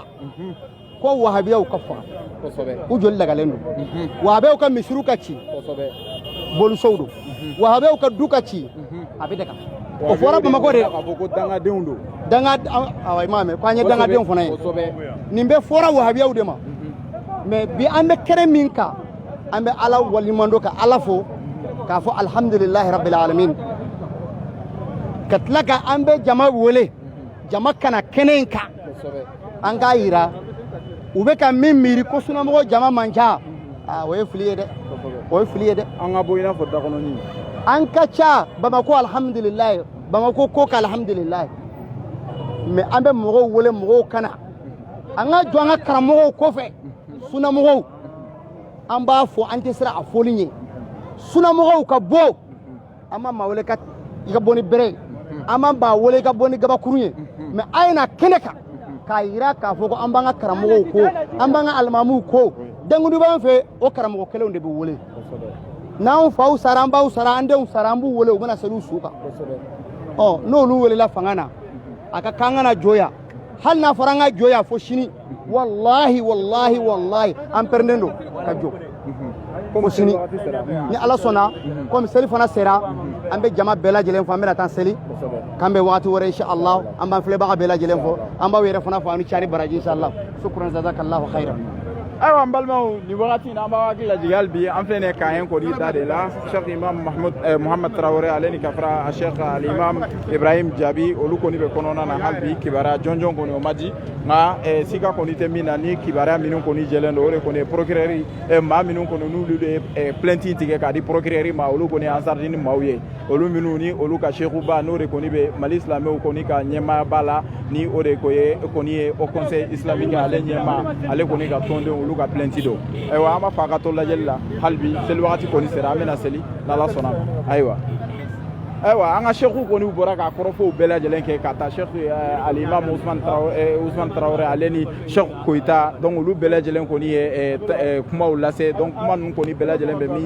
min yira o de ye k'a fɔ ko maaw olu k'u hakili sigi u k'u hakili sigi u ka wuli ka jɔ donc kana kɛnɛ in kɔni kan kana kɛnɛ in kan ka bɔ ka caya i n'a fɔ dakɔnɔni minnu fana bɛ kɛnɛ kan k'olu k'u labɛn donc ka seli an kana bɔ kɛnɛ in kɔni kan misiri minnu b'an kɛrɛfɛ ani maa minnu b'an kɛrɛfɛ ni dɛmɛ b'u bolo o ka na n'a ye kɛnɛ in kɔni kan an ka se ka seli cogoya min na nɔgɔya kɔnɔna na donc o de don an b'a fɔ a ka to lajɛli la seli wagati kɔni sera ni seli tɛmɛna hali bi an bɛ dunmɛ ji an balimaw kɔni journaliste olu caman bɔra kɛnɛ in kɔni kan nin wagati in na fɛn min ye jeunesse ye o fana caman bɔra média minnu bɛ réseaux sociaux kan Gandi Malien ale kɔni ni télé caman minnu ni olu de kɔni bɛ réseaux sociaux kan olu caman kɔni bɔlen don nin wagati in na voilà donc an b'a fɔ hali bi a ka to lajɛli la wa minnu fana bɛ yɔrɔ yɔrɔ n'u bɛ se ka na kɛnɛ in kɔni kan u ka bisimila ka na kɛnɛ in kɔni kan ayiwa o de don